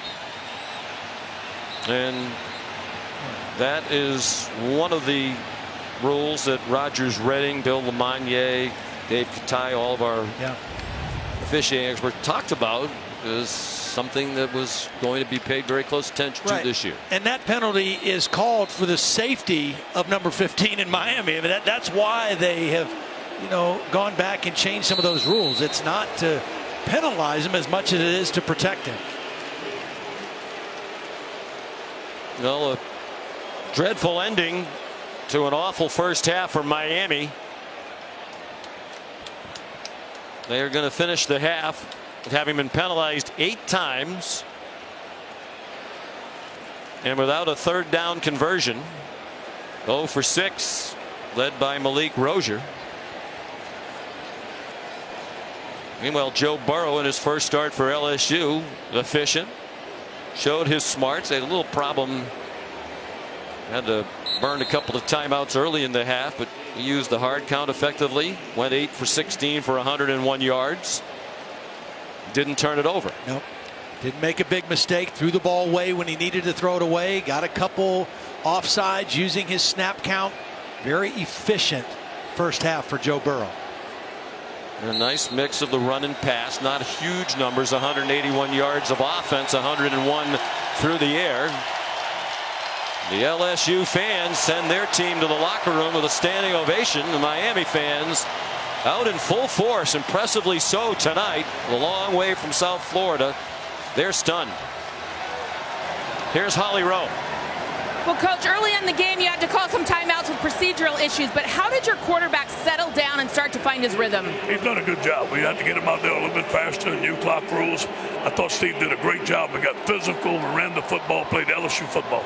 Everybody told us this would be running back by committee, but what do you see from Nick Brossette out there, 2 scoring touchdowns? The same thing I've seen all camp. It's his senior year. It's his time. He's a good running back. Thank you, Coach. Go Tigers. The Hulu halftime report coming your way right after these messages.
Miami is back. LSU is back. Football is back. The handoff to Nick Brossette. All kinds of running room. Off to the races. And into the end zone. A touchdown for LSU. As a man caught at the pylon. And LSU brings pressure off the corner. It's deflected and intercepted. This is going to be a touchdown for Jacob Phillips. And we welcome you back to Sunday Night Kickoff, presented by NHTSA from AT&T Stadium in Arlington, Texas. All LSU in the first half. They lead Miami 27-3. We take a look at our first half stats, brought to you by Experian Identity Protection. Miami's been in the witness protection program here in the first half. Yeah. Not a lot good happened for the Hurricanes in that half. Yeah, well, neither offense is really lighting it up, but a couple more mistakes for Miami, whether it's penalties, the turnover. I think Miami's got to do a couple things. They're going to kick off here. They've got to find a way to create a turnover. That was a big part of their success. They got to get some energy and some juice. And then when they get the football, they have to find a way to get it in the hands of Amon Richards, because he's their most dynamic player. He was only targeted 2 times in that first half. He was a total non-factor in that first half. The 8 penalties that you saw on the Experian Identity Protection stats certainly hurt the Canes as well, and LSU will get the ball first. That big touchdown run of 50 yards by Nick Brossette broke a 3-3 tie, led to a 24-0 scoring spurt by LSU. Bubba backs his kickoff, is a touchback, and here's Holly Rowe a moment ago with Mark Richt. Coach Richt, I know you'd worked so hard in the offseason on third down conversion, but 0 for 6 tonight. What do you want to change there? Well, with shorter third downs would be helpful. You know, a lot of self-inflicted wounds. Get a 2nd and 1, and then you get a penalty, a holding penalty after we convert. Just a lot of those little things, jumping off sides. Just about everything that could have gone wrong, almost everything went wrong. But I think the line's protected pretty good. We've had some good runs. We just got to sustain the drives on third downs, like you said. Thanks, Coach. Nick Brossette avoided a tackle behind the line of scrimmage, and the first play from scrimmage of the second half for LSU goes for 9. Jaquan Johnson and Devontae Dean made the tackle. Michael Pinckney, usually a very sure tackler, one of those starting linebackers, was the guy who got behind the line of scrimmage, just not able to get Brossette down to the ground, and it turned into a 9-yard gain.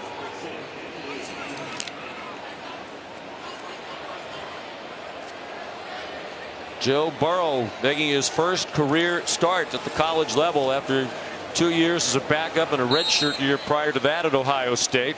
Brossette dumped to the line of scrimmage by Gerald Willis and Mike Smith. Really nice play chasing that down by Willis. A real big guy with quickness, over 300 pounds, but showed great quickness moving down the line of scrimmage on that play for a tackle behind the line. Good chance for this Miami defense right here. Third down, 3rd and short. Get a stop, get off the field in 3 plays. They're focused on the woes of the third down offense for Miami dating back to last year. They weren't good on third down on defense either. Did they get the stop? They hit Brossette shy of the line to make it. It looks like they're going to mark him down about a half-yard short. Again, Gerald Willis in on the stop. It'll be 4th down and a half-yard. Ed Orgeron went for it twice in the first half, but in this position with the lead, you got to punt the football. So a good 3 and out by the Miami defense. There's Zach Von Rosenberg to punt. Punted only once in the first half, and it was a good one, 44 yards. DJ Dallas back to receive it for Miami.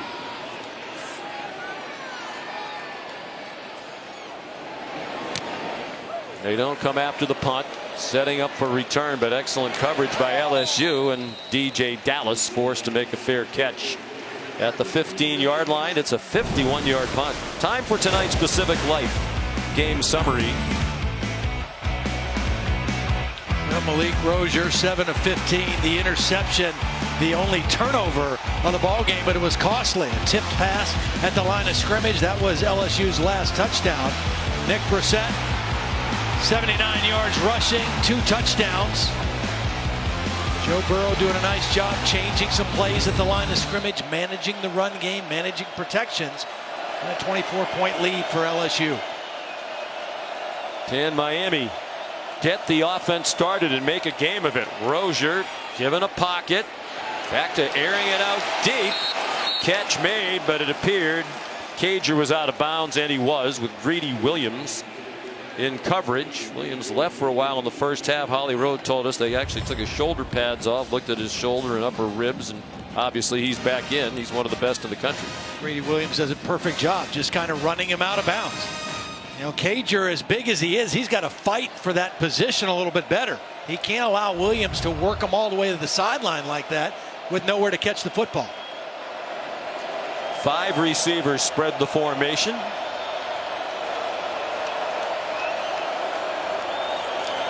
Four-man rush. Rozier over the middle, and it's caught for a first down by Jeff Thomas. Nice job by Thomas continuing to come back to the football. Greedy Williams in coverage again, and he was pretty tight on Thomas. Thomas did a really nice job just working back to the ball and shielding the defender with his body.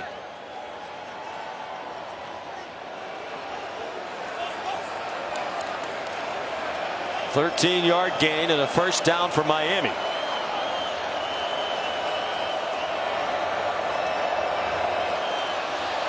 Movement, but the Tigers got back. Rozier off running, pinballed around and swung down just across the 30 by Devin White. Caleb chasing the linebacker up there around the line of scrimmage, managed to get back on his side of the line prior to the snap. Dave Aranda was raving about him. He has a lot of talent on that defense, but he said Chasen is the best combination of smarts and athletic ability. And he looks the part too at 6'4", 238, a sophomore out of Houston. Pressure from the other side. Delpit, the safety, up there to drop it for a loss. He loves to play up around the line of scrimmage, and he's done so effectively tonight. He dumped Travis Homer. See, this is a play that Rozier needs to see the defense and maybe get away from the pressure. Call that run to the other side. If you sense it's coming, don't run right into that safety blitz. There's just too many white shirts there, and you get a negative yardage play. Sometimes audibles are just getting away from a bad play as much as it is getting to a great play. 0 for 6 tonight. They have averaged 8 yards to go on third down. That was a problem last year as well. Not going to be good on third down when you typically have that far to go.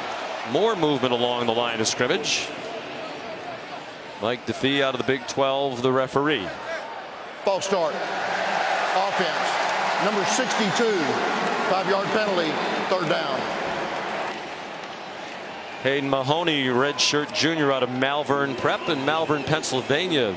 A lot of terrific football players have come from that school over the years. So now it's even longer on third down. 9 penalties for Miami. We're barely into the second half. And LSU will probably play very safe here. Kind of a zone coverage, try to keep everything thrown underneath and make a sure tackle. Hurricanes have more penalties than first downs. They have 8 first downs. Rozier. That never had a chance. Run across the sideline by Christian Fulton. Well, they got caught in a bad matchup. They were trying to block Chesson, the best pass rusher, with the back Travis Homer. And that's what forced Rozier to have to leave the pocket. You're not going to make much hay blocking that guy with your running back. Zach Fiegels to punt. He was busy in the first half, punted 4 times and averaged just 32.5 per punt. Jonathan Giles back deep. Good kick, a boomer. Sending Giles back inside the 25. Running room up the hash marks. And he brought it back to the 44. Tackled by Travis Homer, starting running back out there on punt coverage.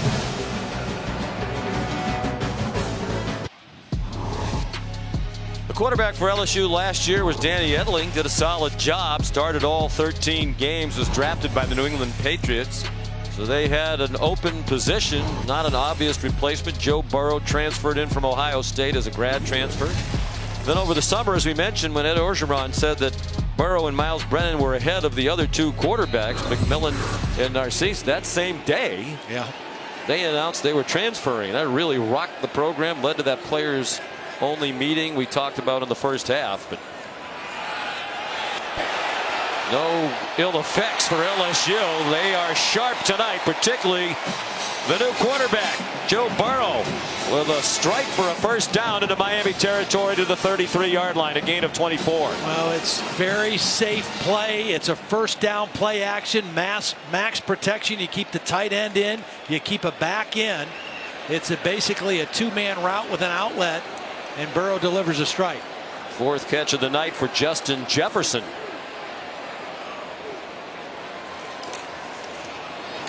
Quick hitter. Boy, I like this.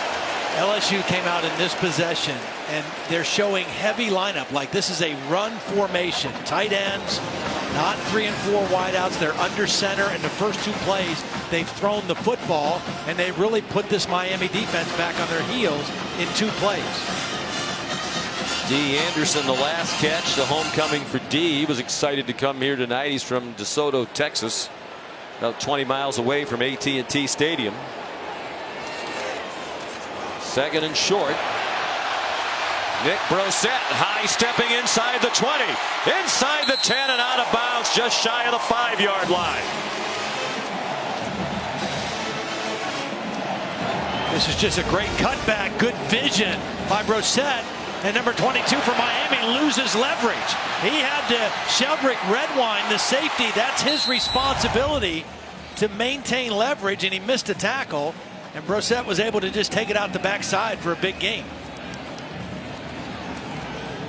Steve Ensminger said it would be running back by committee. That plan might change with the emergence of Brossette tonight.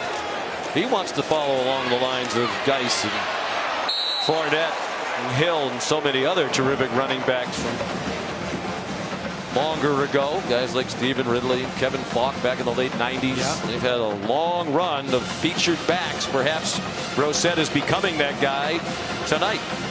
Kevin Falk, I ran into him in the football building the other day. He's on staff now, is working with player development. Happy to be back at LSU. Brossette now over 100 yards rushing with 101. Second and goal. LSU. Willis bats the pass out of the air. It's an incomplete pass.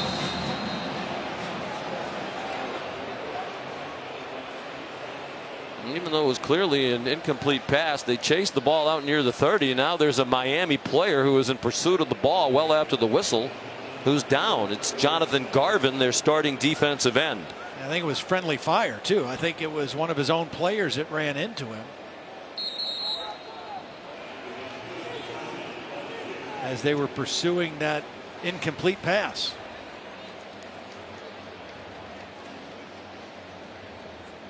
Impressive drive right here by LSU. A couple nice pass plays with max protection, then the nice run, and now they're inside the 5-yard line. I tell you, deserves a lot of credit is the offensive coordinator, Steve Ensminger. Yeah. We mentioned earlier, longtime member of the staff. When Ed Orgeron was made the interim coach a couple of years ago, he made Ensminger the offensive coordinator. Point totals, the yardage totals jumped way up. They went 6-2. Yeah.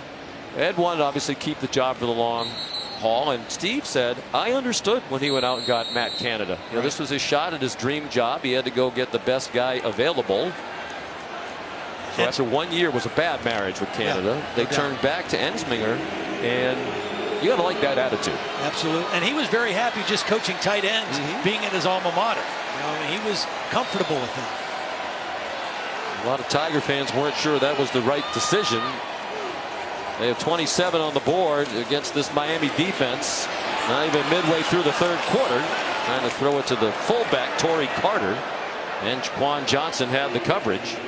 Well, he missed Foster Moreau. I mean, he made the good decision to throw the ball away. Joe Burrow's done that all night to avoid the sack and the negative play. But he had Foster Moreau in the back of the end zone that he could have got it to him for a touchdown. So now Cole Tracy.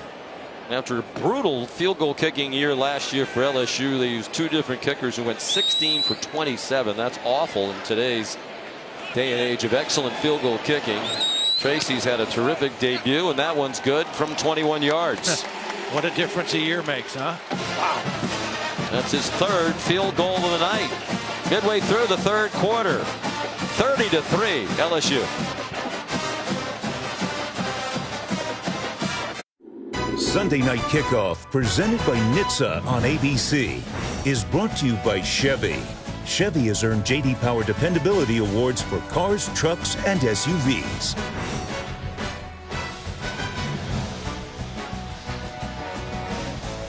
So many great players over the years, both of these programs, the distant past and more recently. Michael Irvin's here tonight. He was one of the honorary captains from Miami. Of course, the Hall of Famer with the Dallas Cowboys. Not enjoying this tonight. Miami getting throttled by LSU. It's 30-3 as Avery Atkins kicks off. Nothing but touchbacks tonight for Atkins. This one's squibbed and returnable for Jeff Thomas. And Miami will start at the 31. Well, a big problem last year for LSU, the kicking. They went out and got one of the best available guys in the country. Here's Cole Tracy. We talk about the contrast between Jerry World tonight, his first game at LSU. That's his home field the last 3 years at Assumption College. Yes, that was a forest in one end zone, and that looks like housing at the other end. That's Multi-Sport Stadium in beautiful Worcester, Massachusetts. Jerry World, they've put 105 people in here, 105,000 people in here for football games in the past. Cowboys Giants 2009, 105,000 plus. But he was not at all bothered by the surroundings. He's 3 for 3 tonight. Malik Rozier throws it away. I spoke with his coach Bob Chesney, who actually left Assumption after last year, is now the coach at Holy Cross, and he's not the least bit surprised. He said this young man is a great talent and very poised, and he encouraged Tracy to leave. Yeah. Even though at the time Bob Chesney thought he was coming back to Assumption. He said this is a real opportunity now for you to show your talents where a lot more people are going to see it. You should go. Yeah. Well, he is off to an excellent start. Won the Fred Mitchell Award as the best kicker in the country in FCS football, D2 or D3. On the delay, DJ Dallas weaving near a first down. Looks like they're going to spot him just shy of the marker. Tracy went 27 for 29 last year. It's possible, we don't have the attendance here tonight, but it's possible that Cole Tracy tonight, the field goal kicker for LSU, will be playing in front of more people than attended every game that he kicked in at Assumption for 3 years.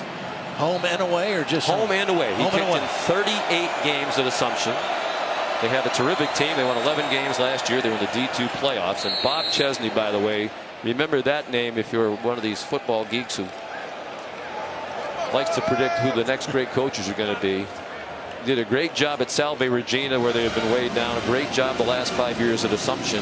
5 winning seasons. They had only won 2 winning seasons in 17 years before he got there. But Tracy played in front of a total of 77,000 people in 38 games, home and away.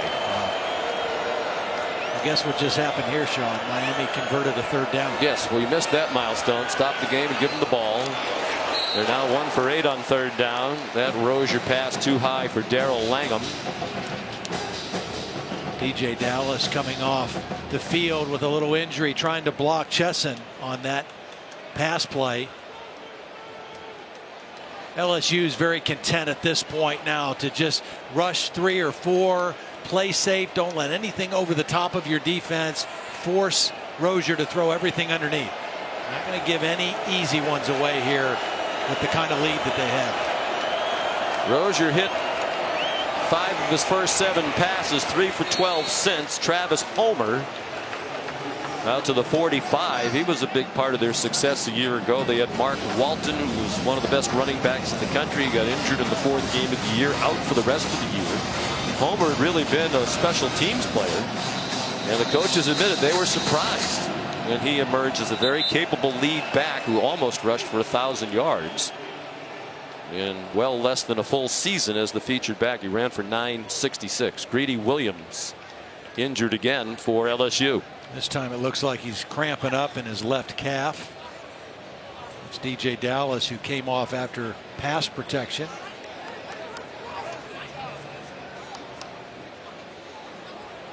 Well, it's warm in the building, but it would be a lot warmer with that roof open.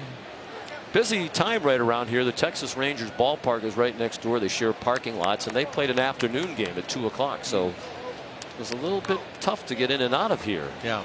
For this game tonight, with the Ranger crowd leaving and the football crowd coming in to this spectacular setting. There's the Rangers ballpark. Seems to me like it opened the other day, but they're building a new one. That's how close they are from the Goodyear blimp. My guess is it was a little warmer for the announcers in the booth during that game in the afternoon than for us tonight, right? Yeah, this is climate controlled, as you might expect. They didn't miss a trick. I did a lot of baseball games in that park next door. It is not climate controlled.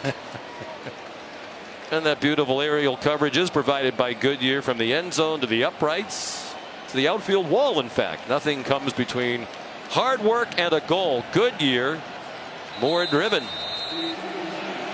Can't wait for the fellas Marty Smith and Ryan McGee from the Goodyear blimp tomorrow night for the Virginia Tech Florida State game.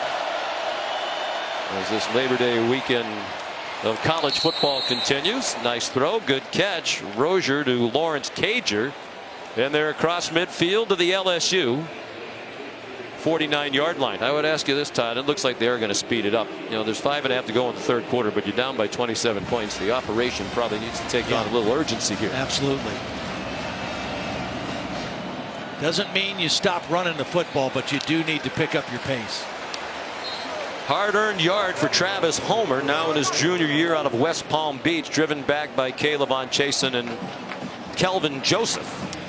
And one thing we should mention for Miami, they've not had a lot of success running the football tonight. 82 yards.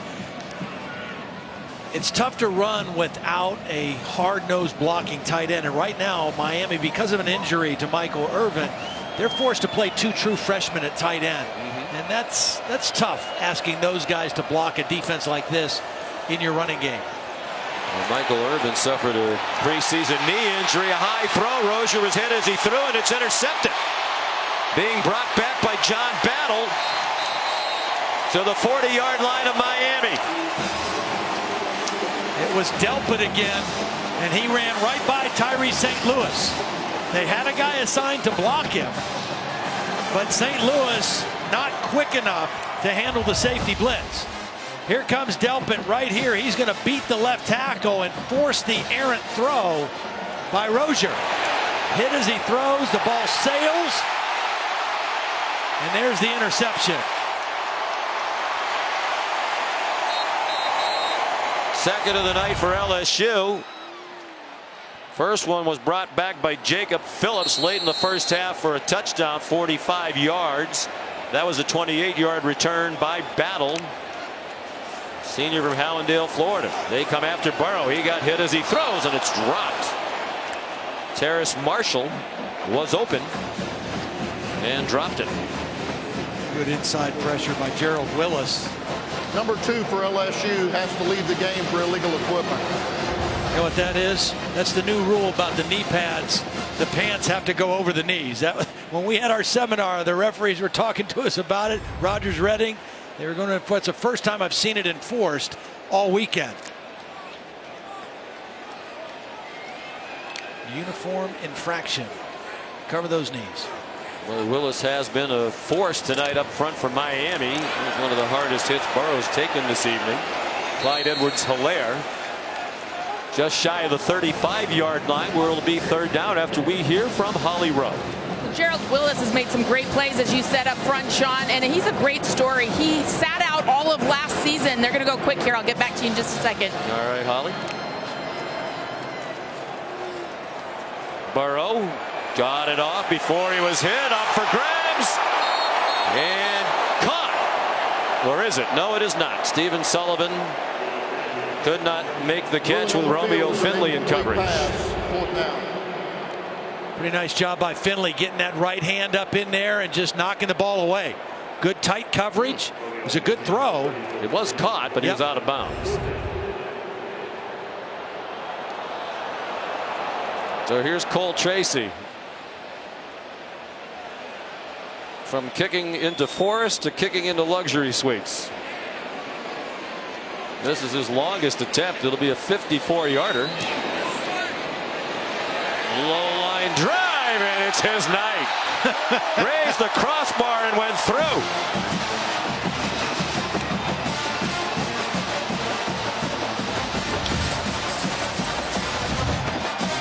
I'd say signing this guy as a graduate transfer, pretty good decision by Ed Orgeron. They were thrilled to get him. He and Burrow, both graduate transfers, difference makers tonight.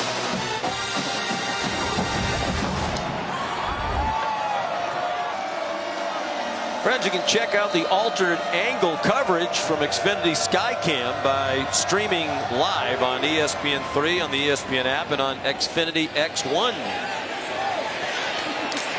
Jeff Thomas on the return for Miami, stumbles down after he crossed the 20. Well, more college football tomorrow night. The feast continues on this opening weekend. From Tallahassee, an ACC conference game to begin the year for 20th ranked Virginia Tech and number 19 Florida State. One of the new coaches this year, Willie Taggart, now with the Seminoles. He'll be kicking off his season on the College Football Megacast. ESPNU, ESPN News, ESPN3, all kinds of alternate productions.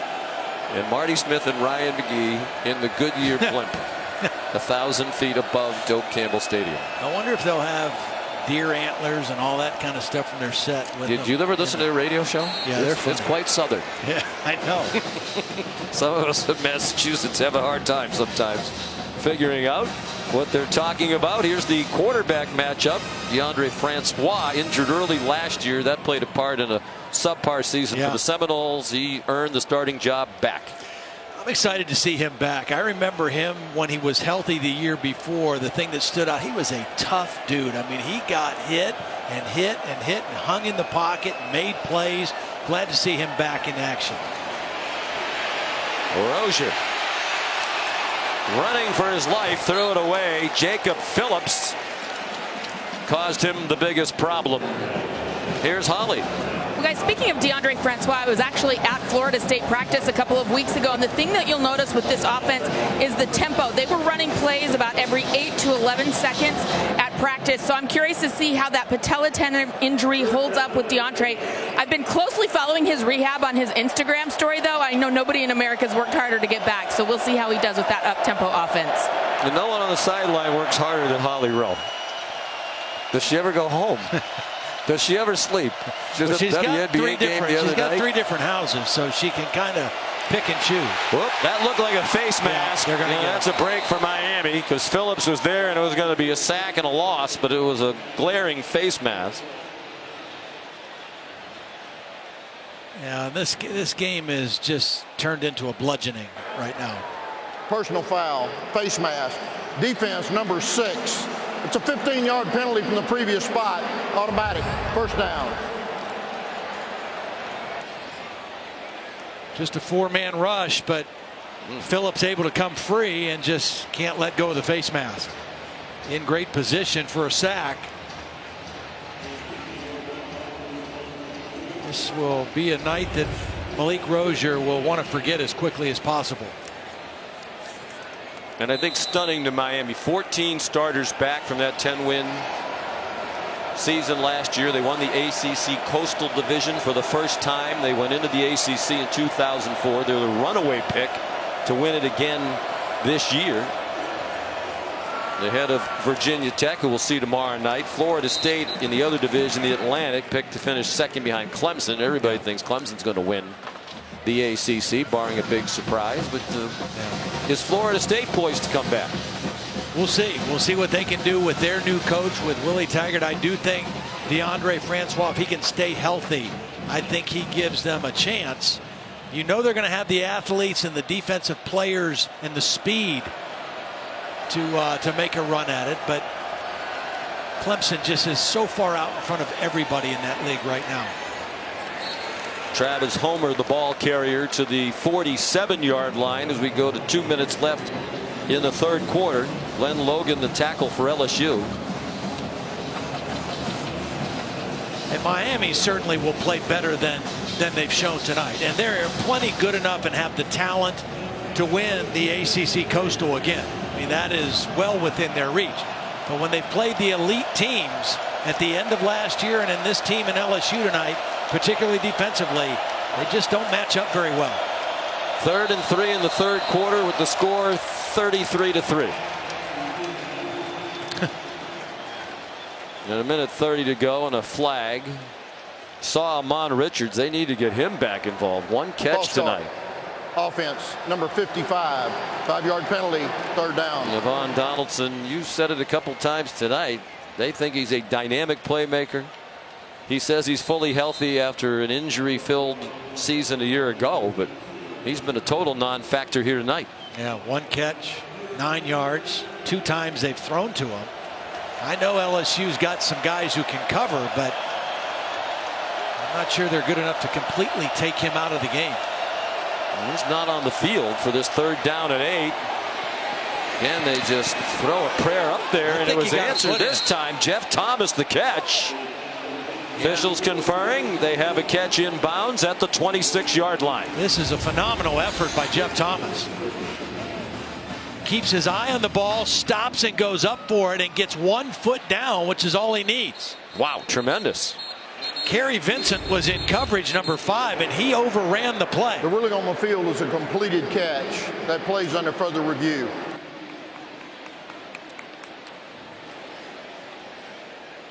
Meanwhile, John Battle on the ground, perhaps the latest with a cramp.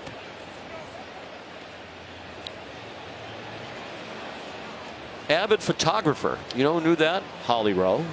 John Battle. Yeah, she told us he took up photography a couple years ago. It was all over campus. But Holly was with you at practice the other day in Baton Rouge. Right. Then she did the WNBA game. Right. Was that Friday night? Phoenix. In Phoenix. The Mercury. America's team, the Phoenix Mercury. Okay. Diana Taurasi. Brittany Griner. After further review, the ruling on the field is confirmed. It's a catch, 1st down. We had a defensive injury. Play clock will be set to 40 seconds, and we'll wind the clock on my signal. I think they need to find a way to get Holly involved tomorrow night in the megacast. Well, I would, except for your Phoenix Mercury, Sean, that I know you're a fan of. Yes. Forced to game 5, so I'm headed to Seattle. You can catch that on ESPN2 Saturday night, Phoenix versus Seattle. Saturday night. No, Tuesday night. Sorry. Okay. See, I'm a little turned around. I've been all over. And you must have 4 games between now and Saturday night. So, well, I'm not allowed to be partial, but go Mercury. I guess that would be partial. Look out! Rozier avoided the blitz and stepped ahead to the 20-yard line. It was Jacoby Stevens who made the tackle after Patrick Queen came on the blitz. Well, back up to Devin White, who's getting some playing time here, sophomore from Livonia, Louisiana. And even if there's a lot of backups on the field for LSU, the starters are out there for Miami, and right now they got to be thinking, we have got to get the ball in the end zone. We've got to get something good to happen for our offense and get a touchdown on the board. They haven't been in the red zone tonight. Rozier got just to the 20 and then got blasted back by Queen and Jacoby Stevens, a sophomore from Murfreesboro, Tennessee. That's the end of the 3rd quarter. The 3rd quarter controlled by LSU. 62. Sunday night kickoff presented by NHTSA will continue after this message and a word from our ABC stations.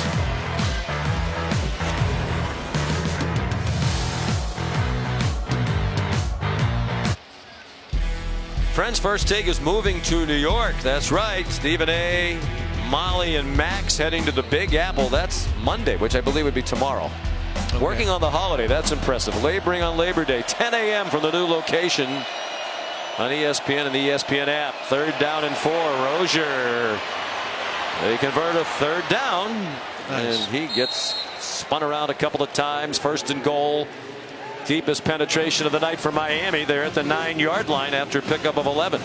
That was just not by design. Now he did have. Number 5 is out for knee pads. He did have a quarterback draw called earlier in this drive. That was just him reading it, taking off on his own, and getting a nice pickup on 3rd down to keep this drive alive in the red zone.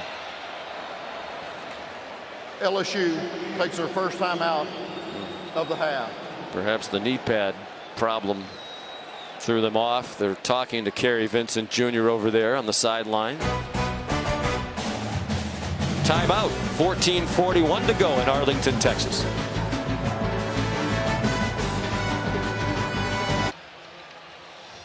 Welcome back to Sunday Night Kickoff from Arlington, Texas. Brought to you by NHTSA. And aerial coverage provided by Goodyear. When you put in the hours, the reps, and the heart, nothing can keep you from being blimp worthy. Goodyear, more driven. Evidence Njoku, 6'6" down here. Watch for a little jump ball throw. Rozier looked in his direction. Had to pull it down on 1st and goal from the 9. Little sandlot ball. He threw it up for grabs. Almost picked off and then almost caught for a touchdown. Jacoby Stevens had the first shot at it for LSU. Ricocheted off him. Lawrence Cager couldn't snare it, and now he's hurt for Miami. LSU really wants to keep Miami out of the end zone here. Most of their starters are back on the field, and they almost got their 3rd interception of the ball game.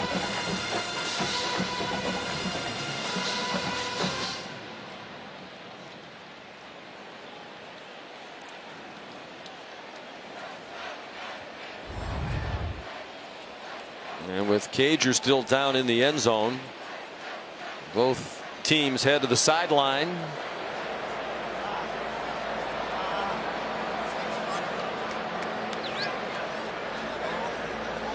Well, AT&T Stadium is going to be the site, of course, of the Goodyear Cotton Bowl Classic, which this year will serve as one of the 2 college football playoff semifinal games, December 29th. The attendance here tonight, a little bit below capacity. For this game, the capacity was 80,000, 68,841.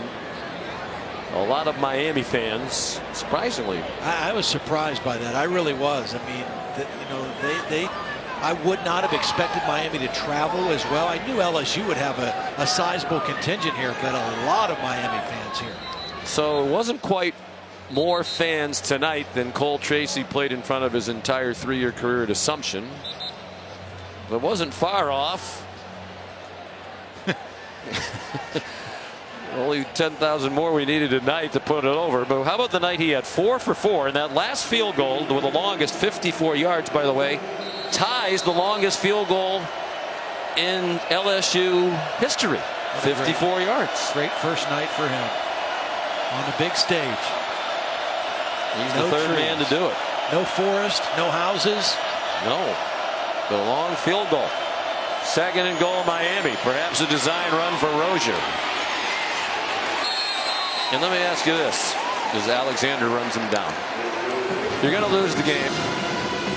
We mentioned there was a quarterback competition, but Mark Richt said to us the other day, you know, the young guys really aren't ready. Yeah. They're freshmen, redshirt freshmen. Do you really want to run that play down by 30 and get your quarterback smacked again? No, I don't think that's the best, although we've seen him run the ball about 4 times in this drive. I think Mark Richt is saying we've got to do whatever we can to get a touchdown.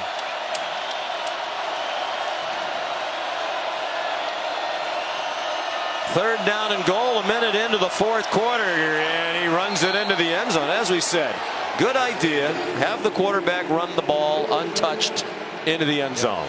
Well, this is a nice read. He could have given this to the back. He saw an opening, and I'll tell you what, that shows some toughness from Malik Rozier. It's been a tough night for him. Couple interceptions, 1 return for a touchdown. His team has not played well offensively, and he's hung in there and he got his team in the end zone, and that's something they can build on anyway offensively going forward. Bubba Baxa performing well in his debut.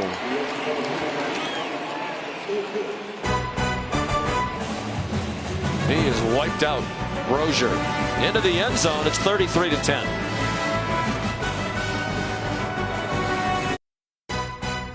Sunday Night Kickoff on ABC is presented by NHTSA. Plan ahead before you party. Drive sober or get pulled over. And in part by Jiffy Lube. You can do more in a jiffy.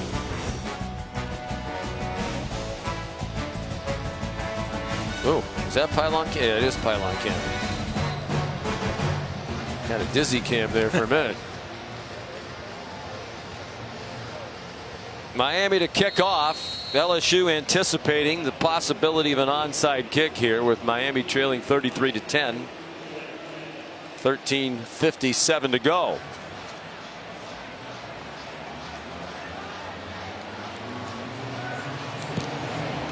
And they kick it deep. One man back there. Clyde Edwards-Helaire caught it at the goal line. Hesitated for a moment, and he's in trouble near the 10-yard line. Made it to the 11. Robert Knowles first there in coverage. And here's a look at another Pacific Life game summary from Jerry World. Take a look at the two quarterbacks. Malik Rozier, Joe Burrow making his first start as the LSU quarterback. Neither one completing over 50% of their passes. Not a lot of yards, but the big difference is right here. No mistakes for Joe Burrow. The 2 interceptions for Rozier, 1 return for a touchdown. Joe Burrow has just done a nice job managing things for LSU. Yeah, when you look at the stats, they're almost dead even. Yeah. The total yardage, Miami actually has a 13-yard edge. Prior to that play, it's still 13, as that was a no-gainer. Miami's passed for 11 more yards, rushed for 2 more yards. Neither one's been any good on third down. Miami's actually been better now on third down than LSU, 5 out of 12 to 2 for 12. If you look at the stats, it's hard to explain how this is such a one-sided game. Well, I do think that LSU has gotten a little bit conservative offensively when they had the big lead. They took their foot off the gas a little bit. Ooh, dangerous play near their own goal line, setting up a screen. Pat Bethel blew that play up. Trying to go with a little middle screen. You allow the rush to come in, but they gave it to get a deflection and almost turned that into a negative play. Could have been an interception after the deflection. Yeah, if that's an interception and a touchdown, all of a sudden it's a ball game here. That's right. LSU 0 for its last 8 on third down. As we said, they've actually been worse than Miami on third down tonight, and this is 3rd and 10. Stop some good field position. Another Miami score, and it'll get people's attention. Burrow says so much for that. We mentioned earlier the coaches said he's a good runner. He doesn't do it much, but when he does, it's often effective. That's 11 yards and a first down. You know, the talk in Columbus when he was competing with Dwayne Haskins was that he was actually a better runner and Haskins was the better thrower. And he showed it right there. Good quick decision to get straight up the field and pick up the first down and get a third down conversion.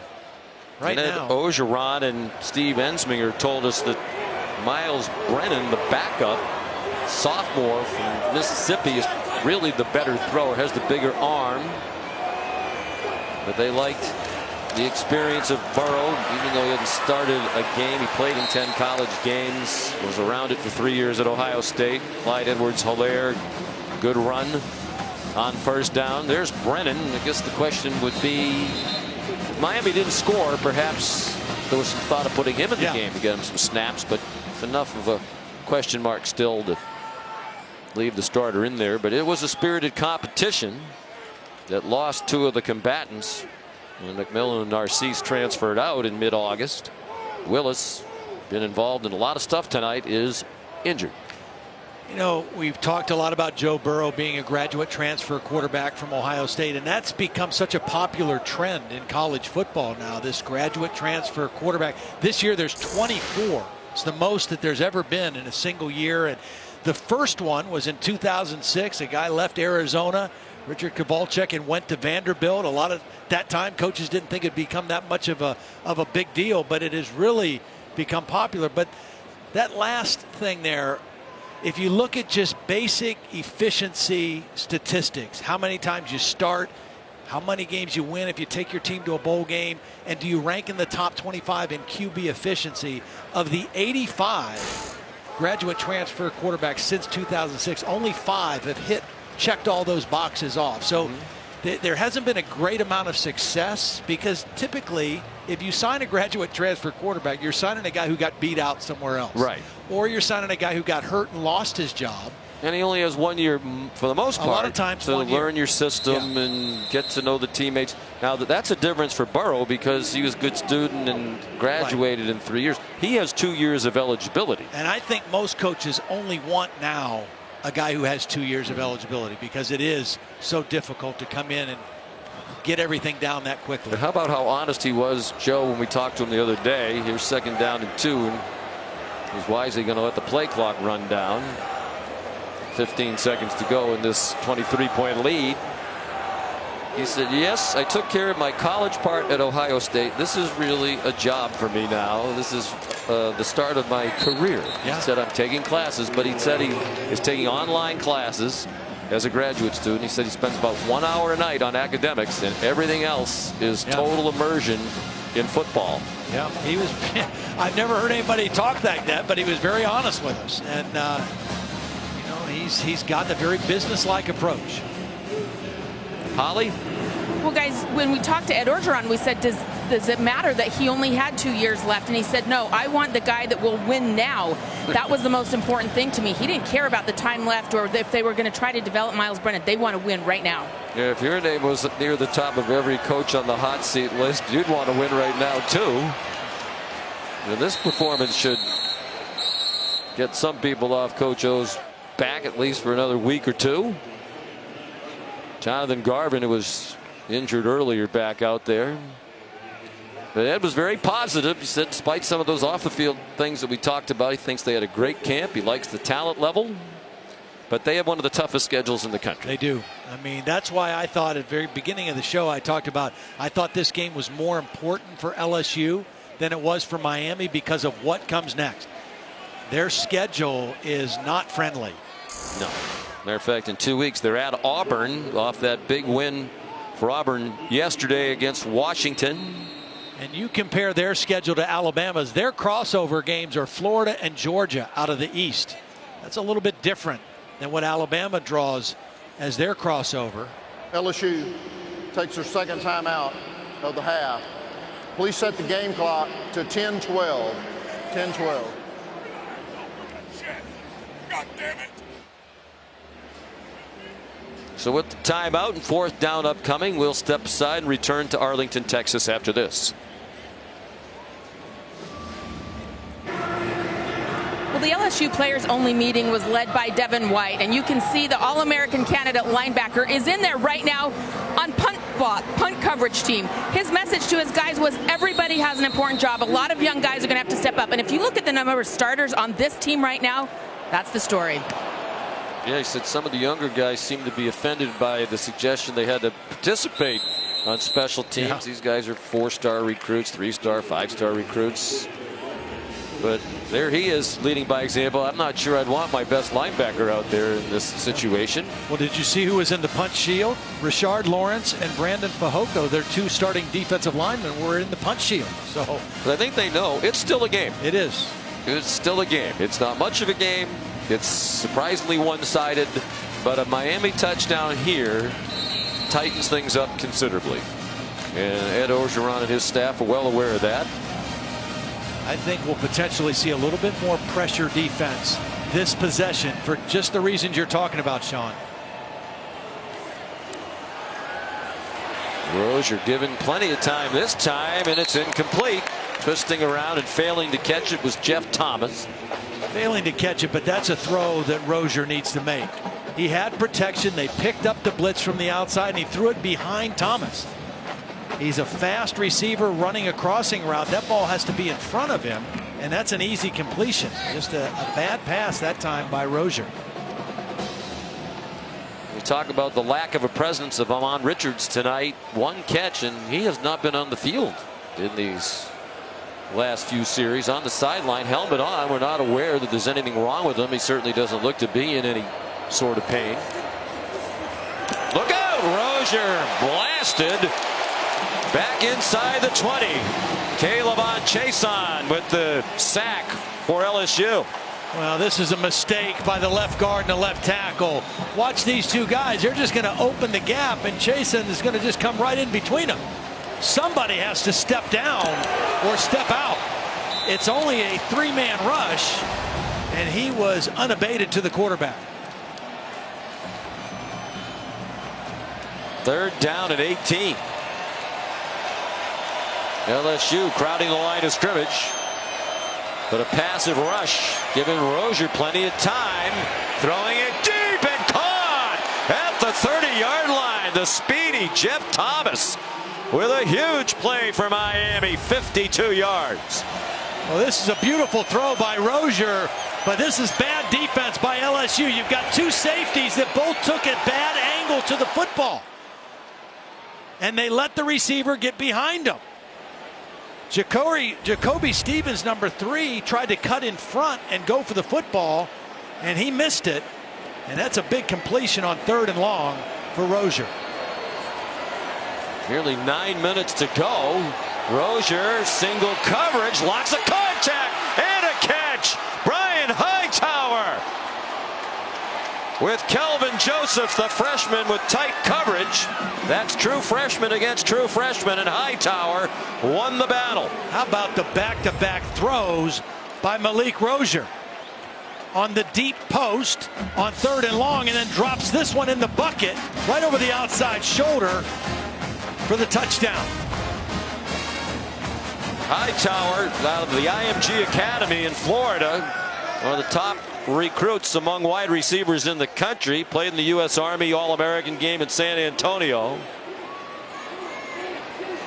Now a big extra point here, and it's a 2-score game.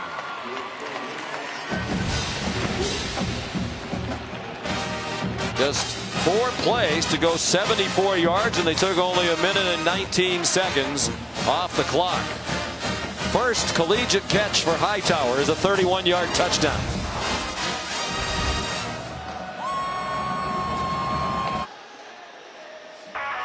Don't miss Sports Center tonight after Sunday Night Baseball over on ESPN, where the Astros right now are leading the Angels 3-2, top of the 7th. I got that on my ESPN app, by the way. Bucci and Anderson. What a dynamic duo that is. Just ask them. They'd say the same thing. Post-game reaction from both coaches from this game. Little pooch. And that is not well done. I love the idea we talked about during the break. If they line up thinking you're going to onside kick it, squib it down there and try to go chase it. But if you kick it out of bounds, that plan doesn't work. By the way, Maria Taylor is going to talk with DeAndre Francois in advance of Florida State's game tomorrow Free kick night. out of bounds. By rule, ball be placed at the 35-yard line. First down. Yeah, they're telling the freshman back, so it would be helpful if you kept that in bounds. And also, I'm anxious to hear this one. John Gruden and Khalil Mack talking about the trade. Khalil Mack traded by Oakland, by our man the Gruden Dog, to the Chicago Bears. The Bears got a great player. Yeah. I don't know what my man the Gruden Dog's doing. He's got some draft picks, but one of the best defensive players in the league. Yeah, proven guy. Could have been a Gruden grinder. Now he's a Chicago, I don't know, Bear. Here comes Nick Brossette. A little bit of game pressure on LSU now, and he rumbles ahead to the 48-yard line. Sheldrick Redwine made the tackle. That's 13 for Brossette, having the best night of his career at LSU, the senior. I think the last couple possessions, LSU has been more concerned with trying to run clock than they have been being productive. And I think now this possession, they're going to be more focused on, hey, let's put a drive together and the clock will take care of itself. Let's move the football and take care of it. Burrow on target. Justin Jefferson's had a nice night. Lunges to get everything he could out of that catch. Quan Johnson made the tackle. Jefferson out of an LSU football family. A couple of brothers played. Jordan was a starting quarterback. Ricky a starting defensive back for the football Tigers. Their wide receiver coach, Jerry Sullivan, was an NFL guy for over 25 years, coached a lot of great NFL receivers, and he told me at practice the other day he really likes this guy. He thinks he's got a chance to be a great one. Had a good first game tonight. Only one catch a year ago. A good night tonight.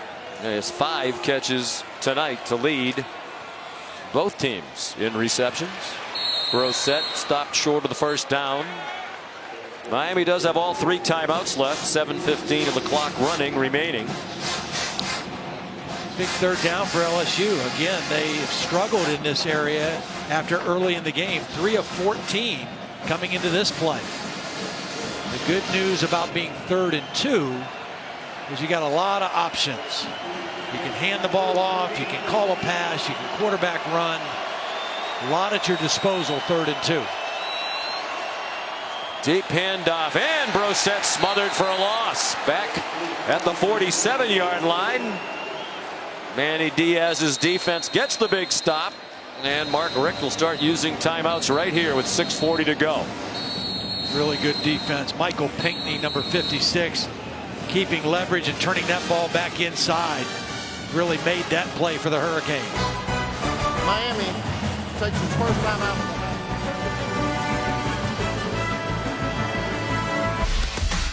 The ESPN app now with ESPN Plus. Get more ESPN and download now. We encourage you to do it. It is all the rage. ESPN Plus. Here's a punt. It's their pooch punter, Josh Grouden, who specializes in this. And he gave a chance to down it. Yeah, he did his job. He did his job.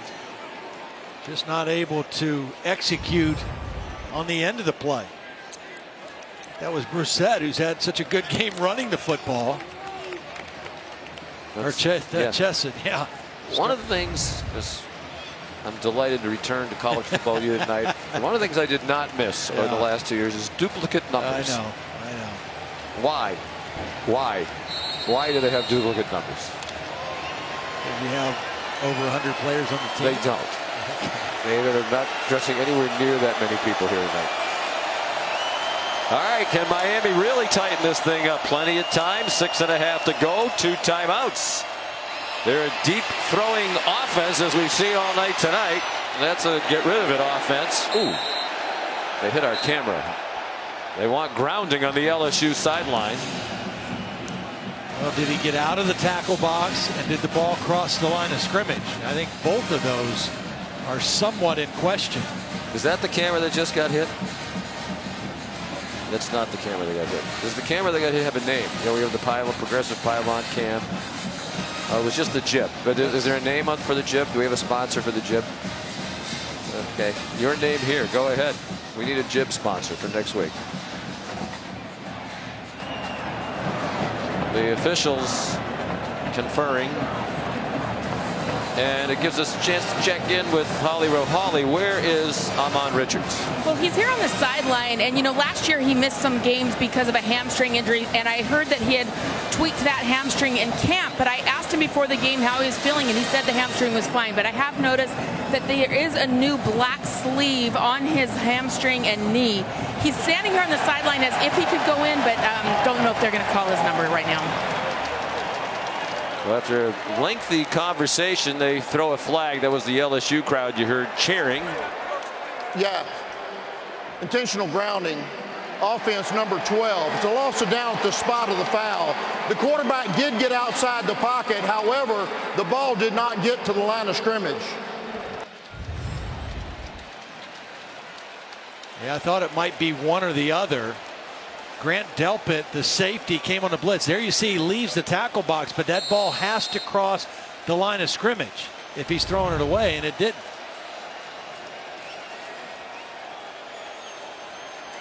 So it's the 11th penalty of the night for Miami.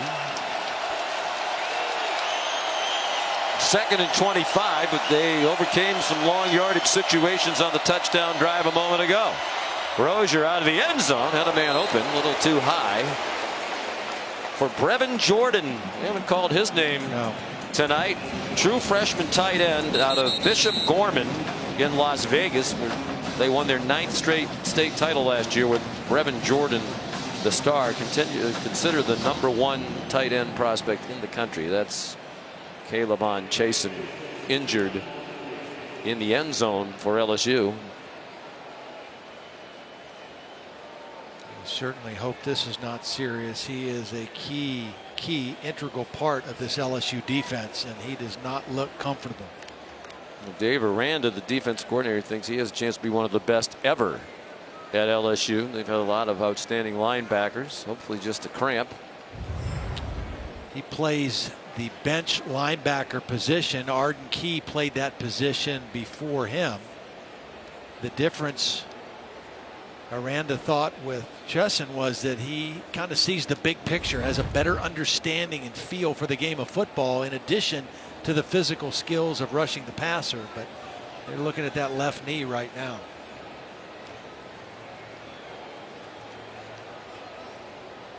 And that's not good, no. Obviously. And they're bringing the card over. Our friend Jack Marucci, the head trainer for LSU, out there checking them out. In the hat? Yep.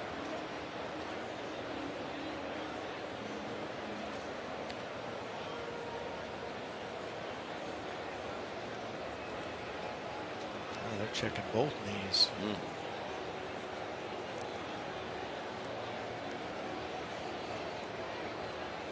Sophomore from Houston, Texas.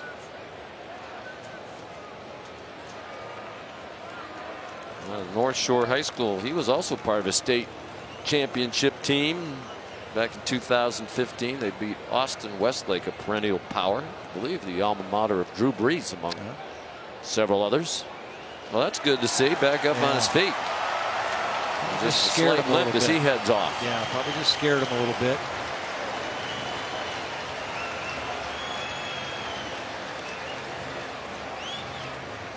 And again, their money's worth out of this defense tonight. How about Dave Aranda?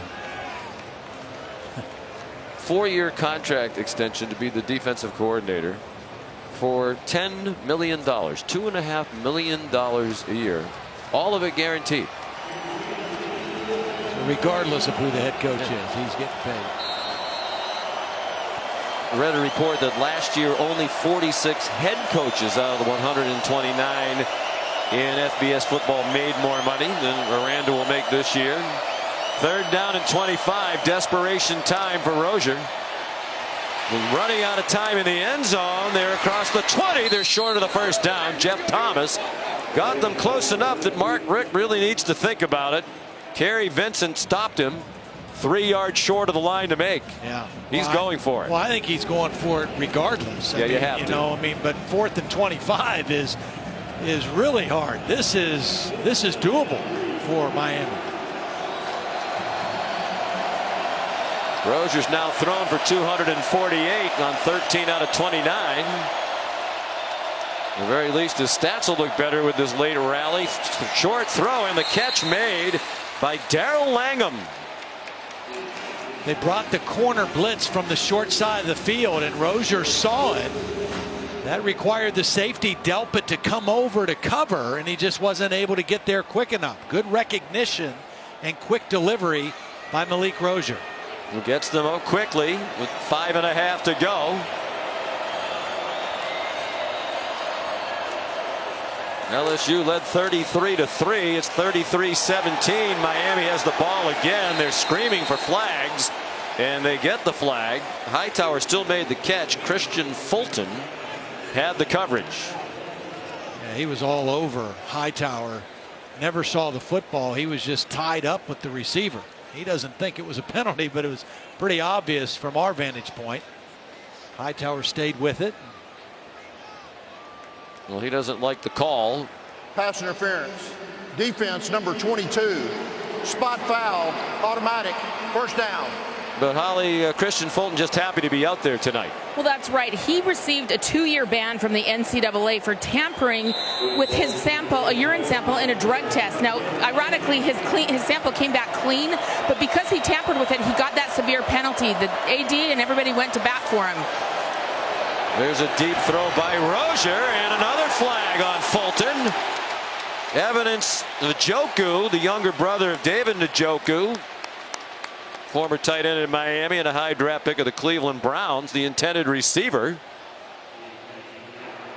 Pass interference. Defense number 22.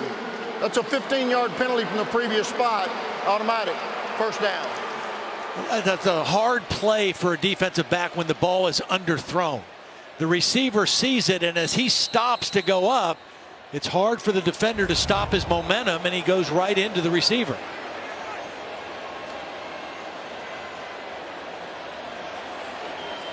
5 minutes to go. Miami on the move again. Rozier. No flag this time as he was looking for Mike Harley with Kerry Vincent, the sophomore. He's had a busy night at cornerback in coverage. And remember, the best pass rusher for LSU, Chesson, not on the field after that injury.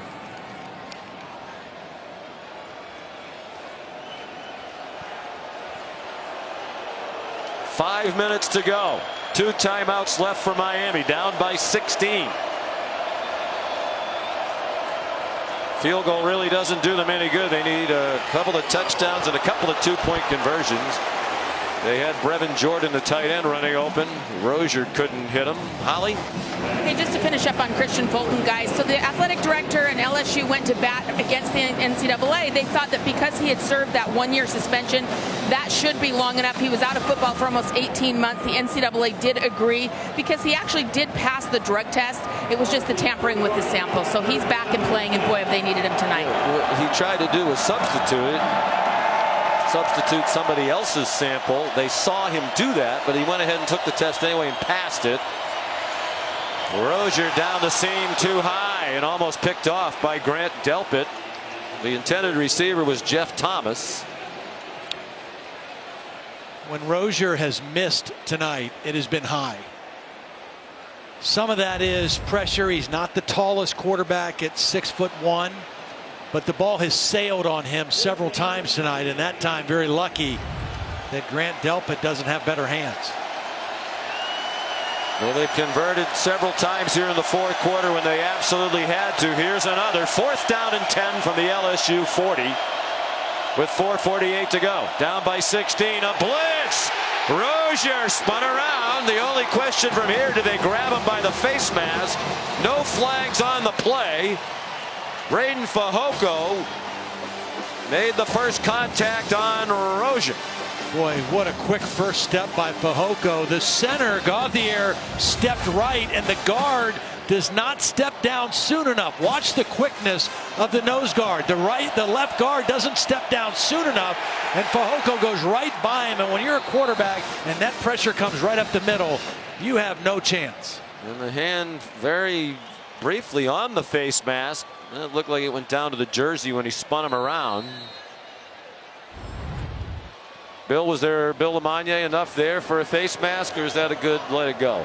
I thought it was a good no call. Even if the hand is on the mask initially and you immediately release without a twist, yank, pull, it's not a face mask. So that was a good no call.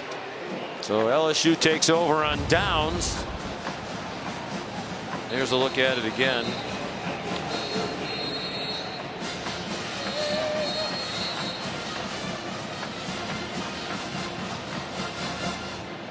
Twist, yank, or pull.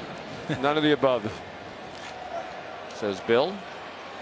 They're excited about Fehoko. Sat out last year's transfer from Texas Tech. Miami started 25 games in 2 years, all 25. 30 seconds. Cliff Kingsbury. Another Miami timeout, 4:36 to go. Which gives us a chance to remind you want to tune in to ESPN tomorrow night, 8 o'clock Eastern time. Number 20 Virginia Tech, number 19 Florida State kicking off their seasons. Part of the college football megacast. Actually, it's the biggest part. We couldn't have the megacast without the game. So it's not part of it. The megacast is kind of part of the game. Yes. Got a little punchy, Todd. It's late. We're hungry. ESPNU News, ESPN3, all kinds of stuff. The command center, the film room over on News. And I'm going to tune in for the blimp. Marty Smith and Ryan McGee. So do you go to ESPN3 for that? The first ever Goodyear Blimpcast. They're 1,000 feet above Doak Campbell Stadium. What are they going to talk about? Boy, those guys look really small from up here. I couldn't really tell what happened. We're 1,000 feet in the air. It's a pretty stadium at night. Tallahassee has a nice skyline. What are they possibly going to add? They'll figure something out. They will. They are very entertaining. Love their radio show. Here's Brissett. Looks like he got a first down. Far and away the biggest night of his career. His previous rushing yardage high in a single game was 73 against Missouri 2016. With that 12-yard run, he's up to 122 on 19 carries tonight, averaging 6.5 per carry, and his 50-yard Miami run. takes his third and final time out of the half. The thing I liked about him is not only the power he's run with, but the patience. He shows great patience letting his blocks set up. Here's tonight's player spotlight, brought to you by Discover Card. It was 3-3. He busts one for 50 for a touchdown, and they scored 24 unanswered points. Took control of the game. Here's a look back at it. 50-yarder. Untouched. Great call. Beautifully executed. Well, maybe touched. Oh, that was the next one. Yeah, I've been impressed with him. You know, we came into the game thinking they were going to play 3 different guys, which they did. But he certainly established himself as the feature guy in an offense and in a team that's used to having a feature tailback. Not the hype or the accolades of the guys that played that position previous to him, but he certainly has shown well tonight. He's a senior. Those were the first 2 touchdowns of his college career after he had 141, the state record in high school. Just rushing touchdowns. He gets the carry again. Miami's out of timeouts. Joe Jackson made the tackle. They'll snap it again with under 4 minutes to go. What'll be an impressive season opening win for LSU. Holly. Well, Caleb Chason has undergone a very extensive ligament stability test on his left knee. They actually brought the cart out to the sideline after that test to try to cart him off, and he refused. He said, I'm not getting on that thing. They brought him some crutches, but again, he threw the crutches down. He has finally relented, so they are icing up that left knee. He doesn't think it's serious, but they don't want him to put any weight on it right now. All right, Holly. There's Brissett again. Miami stacking up the line of scrimmage. Forward progress stopped. Well, LSU, a lot of questions coming into the season. How impressed are you by what they've done tonight? I'm very impressed. You know, I still think they've got obviously some work to do offensively. Their passing game still needs to grow as they go forward. But I'm impressed with how their defense played the way I expected them to play. I thought Joe Burrow, for his first game, managed things extremely well. I thought their offensive line, where there was some questions against a very good, established veteran Miami defense, held their own and controlled the line of scrimmage for most of the game. Again, no turnovers. We talked about the stats quite even tonight, but 2 turnovers for Miami, no turnovers for LSU. Kicker Tracy with a wonderful debut. Wonder if he's going to get another chance to go 5 for 5 tonight, perhaps. And that goes back to last year. LSU, 8 turnovers, fewest in the country. Yeah. Tied the all-time record for fewest in a season. Only 5 other teams had done that. Well, and it also shows you how much Miami last year and now into the first game this year relied on those turnovers to turn games around for them. In the first 10 games in that 10-0 run last year, they had 30 turnovers that they forced. Yeah. Then only 1 since that time, and they're looked to be 0 in their last 4 games. So, you know, their success was very closely tied to their ability to create turnovers, and without those turnovers, they haven't been able to win a football game. No turnover chain out tonight. Told they've made some adjustments to the turnover chain, changed it a little bit physically, the actual chain. Probably not going to find out about that tonight. It's being mimicked. We saw the turnover belt. Louisville had it last night. You know who knows all about the trends? Who's that? Holly Rowe. Of course she does. In her spare time today, she found out that several other schools, Holly, have kind of imitated the turnover chain. Well, that's right. I saw Tulane had the turnover beads, the Mardi Gras beads. Memphis had a cool turnover robe that looks like a big boxer championship robe. But my favorite, I believe, was the Boise State throne. It is a bedazzled throne that sits on the sideline. So the turnover chain starting trends all across the country. So if you get a turnover, you go sit on the throne, so to speak? Yes. Yikes. Josh Groudon, the Australian, with the punt. The snapper Blake Ferguson went over to down it. 1:59 to go. We have an MLB Labor Day doubleheader for you tomorrow. The Red Sox led by Alex Cora, former Miami infielder. Taking on the Braves. That's at 1 o'clock. Red Sox best record in baseball, not far behind the Yankees. Game with wild card implications. The top 2 wild card teams in the American League, the Yankees and the A's. Red Sox 7.5 up on Aaron Boone's Yankees. In the East, Indians going to win their division. Astros in the battle with the Athletics. Mariners trying to hang in there.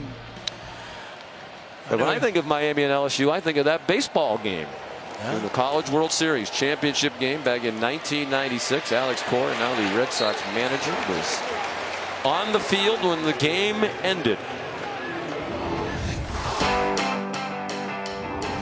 Now Warren Morris hits a deep drive down the right field line. That ball is gone! LSU wins the College World Series on a home run by Morris.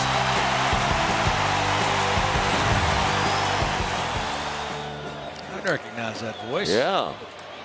Hard to believe that was that long ago. What's that, 22 years ago now? It was shocking, too. Of course, fans on both sides remember that, particularly Warren Morris, a hero now throughout the state of Louisiana.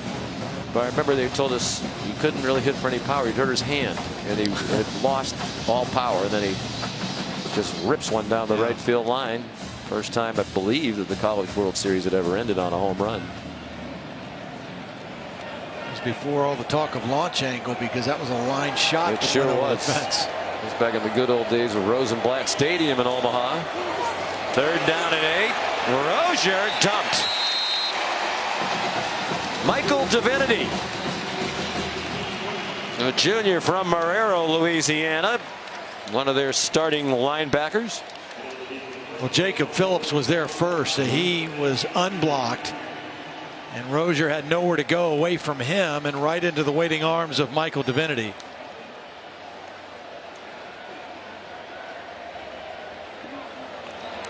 Fourth and 13. In Miami, a very disappointing season opening loss. Not just the result, but the one-sidedness of it certainly surprising. They have a while before they get into ACC play. But you said at the beginning of the telecast you weren't sure they have what it takes to be a national championship contender. They certainly look like they're a long way from that with this performance tonight. Yeah, I mean, I think they're getting closer. I do think that they're good enough to win the ACC Coastal again, and they're good enough to get to the ACC championship game. But they still have a ways to go to get to that elite level in college football. Can we get Coach O off the hot seat at least for a week? You know, that's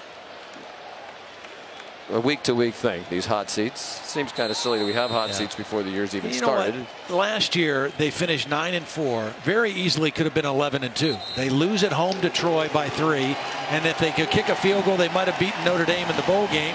11-2, he's not on a hot seat. But at 9-4 in Baton Rouge, he is. But tonight helps. 4 straight losses for Miami. What happened to that team that was 10-0 a year ago? And a terrific start for Ed Orgeron. Workman-like performance by his new quarterback. They've solved their kicking problem without any question. And perhaps the running back will be more productive than they anticipated. Here's Holly Rowe. Well, Joe, you've been waiting a very long time for your first college start. What was going through your mind when you first got out there in that first quarter? Execute, do what the game plan says. Really all that was on my mind was going out, playing with my brothers, and executing at a high level. You guys had some problems early on, but then you got in a rhythm. What allowed you to start hitting those big passes downfield? I think we got our run game going a little bit, and Coach E, he started putting some trust in me, calling some shots, and we started executing. What did you think of this LSU team? Your first time going into battle with this group of young men. Yeah, when I committed, everybody was talking about, yeah, you're gonna go 6-6, 6-6, 5-7, and then I got here, I'm like, we're a really talented team. Like, we can be really good. And you know, we made some mistakes tonight. We got a lot to correct, but it was a good start. You are a really talented team. I'm glad you noticed. Thank you so much. Congratulations. Thank you very much.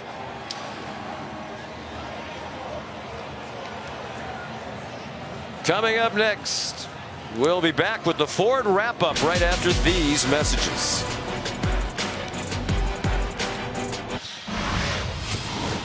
And we welcome you to the Ford wrap-up from AT&T Stadium in Arlington, Texas.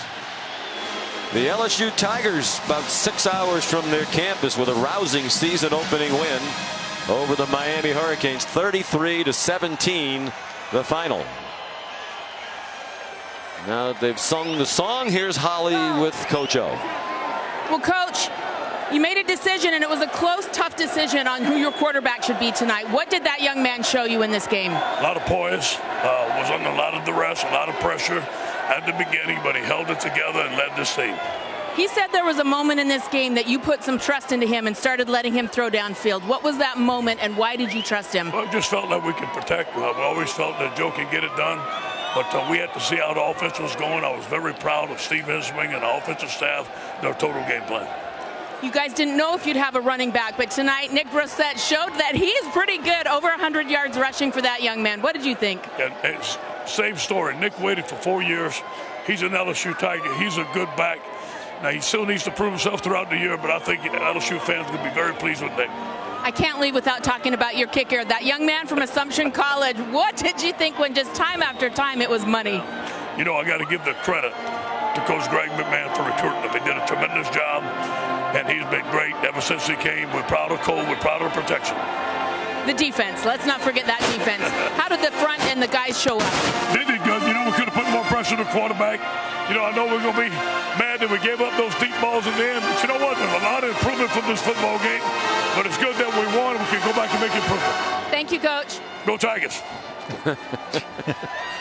We didn't get one of those before he headed to the very happy locker room. I mentioned Greg McMahon, longtime special teams coach in the NFL with the New Orleans Saints. They've made a couple of tweaks on the coaching staff, and that's a happy bunch. Yeah. And it wasn't explosive. They had under 300 yards of offense, 296. But it's about winning the game, and they did so in impressive fashion. And they were efficient. They had fewer yards than Miami, but they also had fewer penalties, and they had 0 turnovers. And again, against Miami, if you protect the football, you put a lot more pressure on them. And you know what? Here's one stat now. I had to take a look, a double take at this. LSU finished with 156 yards rushing, Miami 83.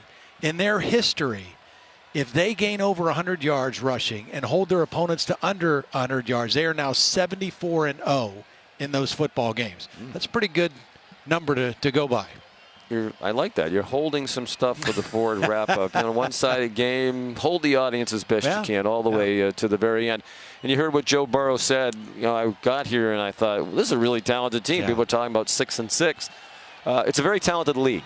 Yes. So this is a nice start. You wonder how good Miami is. That'll still be determined as they go forward. A lot of problems to solve, clearly. But it's going to be tough when they get in the conference schedule. The defense going to hold them in a lot of games, it looks like. Yeah, and, you know, one of the things that's a big concern, I would think, right now for Ed Orgeron and Dave Aranda is the health of Caleb Von Chesson, because he is one of their premier players, left with that knee injury late in the ball game. So hopefully that's not a serious injury. But defense is going to be their strength. The offense and the passing game in particular needs to keep getting better and better as they get into SEC play. Todd, a lot of fun to be with you tonight. Looking forward to more fun ahead over this college football season. You've been watching the Ford Wrap-Up, sponsored by the all-new 2018 Expedition. Always unstoppable. Nick Brissett, unstoppable in that 50-yard run that changed the game. Final score, LSU 33, Miami 17. Now for our producer Phil Dean, our director Scott Johnson, our outstanding crew, for Holly and Todd, Sean McDonough saying so long from Arlington. This has been a presentation of college football on ABC.